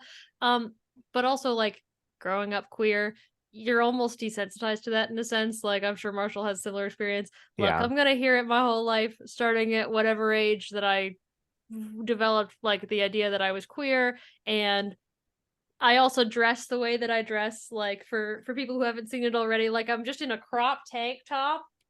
I dress that way, I have the short hair, like, I've been told I'm going to hell for Well, 15 years, it's like, it's like that little Nas video with Satan and lap dance at the end. It's yes, like, you told us we're going to hell our whole lives. He actually makes a video having fun, and now you have a problem with us? Like what? yeah, like, Like you told us this was going to happen, so we're going to embrace it. Now you have a problem with it? Get over yeah. it. Move on. So Block. I'm just like, yes, I'm a filthy heathen. I'm going to hell because technically in heathenry, the place where normal people go when they die is Helheim with the goddess Hel. So like, yeah, I'm going to hell. You're right. It's just not what you think of it as. And I know that the conception of hell and everything that Christians have in the modern day is not what they had originally. It was purgatory. So like, I know that half that shit's made up anyway, so it's fine. I don't really give a shit. Like, it doesn't bother me. Maybe it bothers other people. I don't give a shit. It's funny.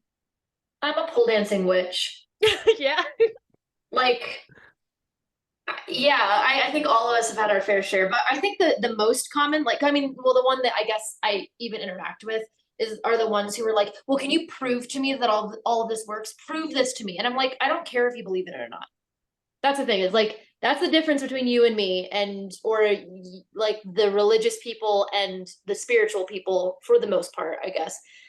is I don't care if you believe in what I believe. I'm happy with this. And if you believe in something completely different that I disagree with, fine. I have no interest in proving anything. But otherwise, like, yeah, people talk shit to us all the time online, whether that be for pole dancing or for witchcraft or whatever, blah, blah, blah. It's just part of the white noise. It doesn't really, doesn't really matter. Yeah.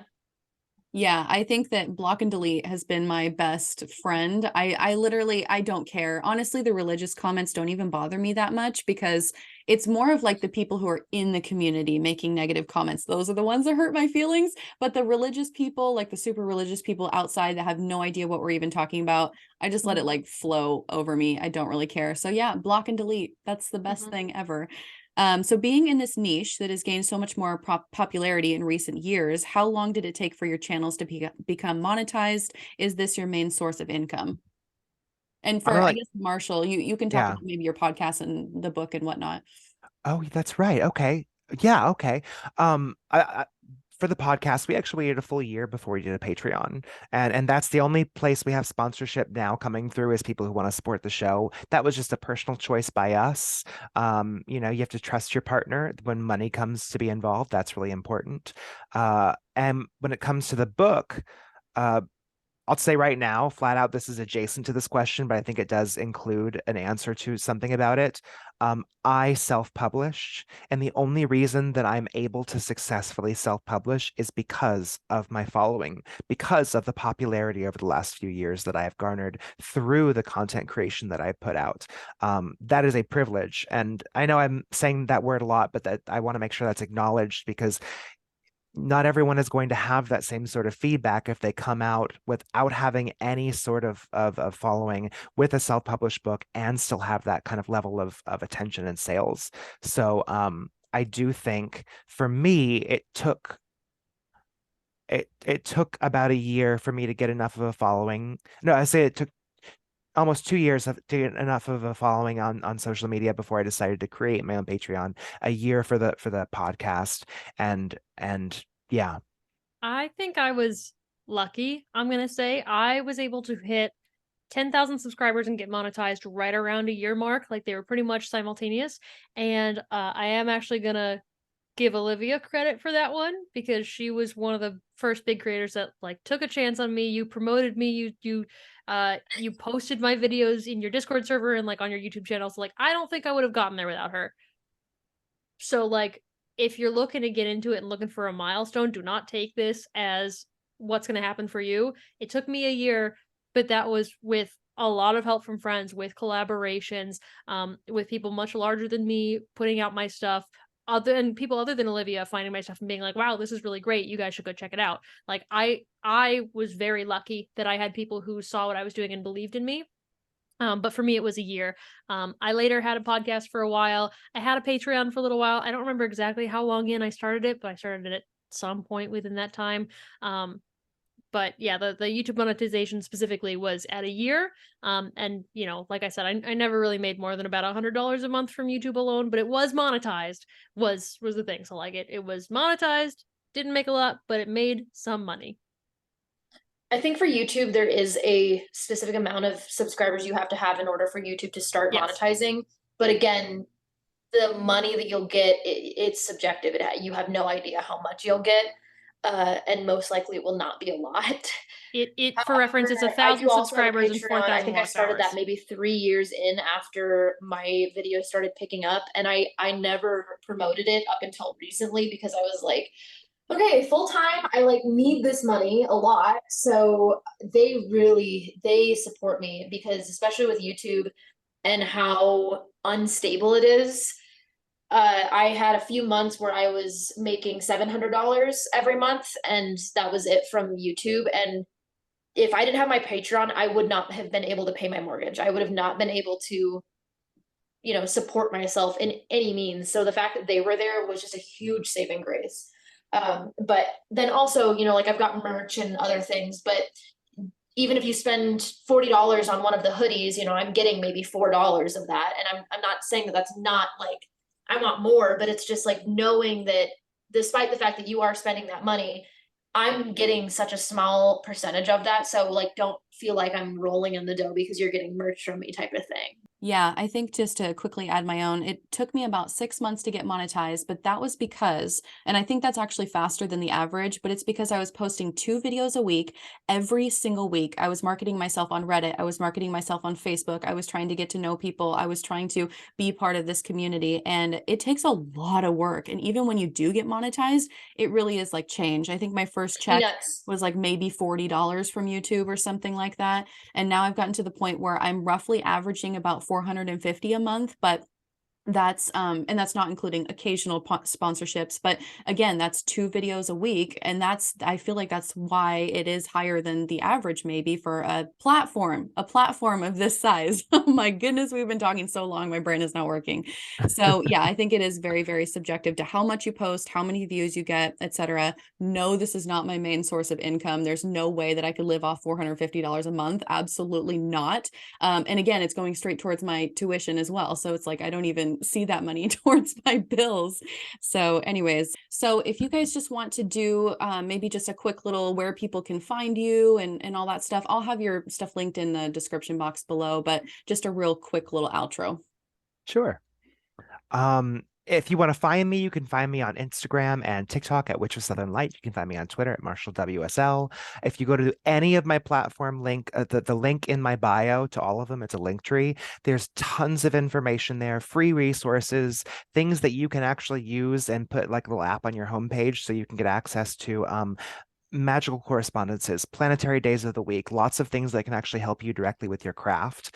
And you can also check out my Etsy shop. You can check out my Redbubble shop and a lot of other articles and links that videos that I've been into as well. Oh, and please buy my book on Amazon, Cunning Words, A Grimoire of Tales and Magic. And you can find me mostly YouTube and Instagram these days. Like I've got other platforms. I've been debating deleting my Twitter, if I'm real honest. I've got a Discord server.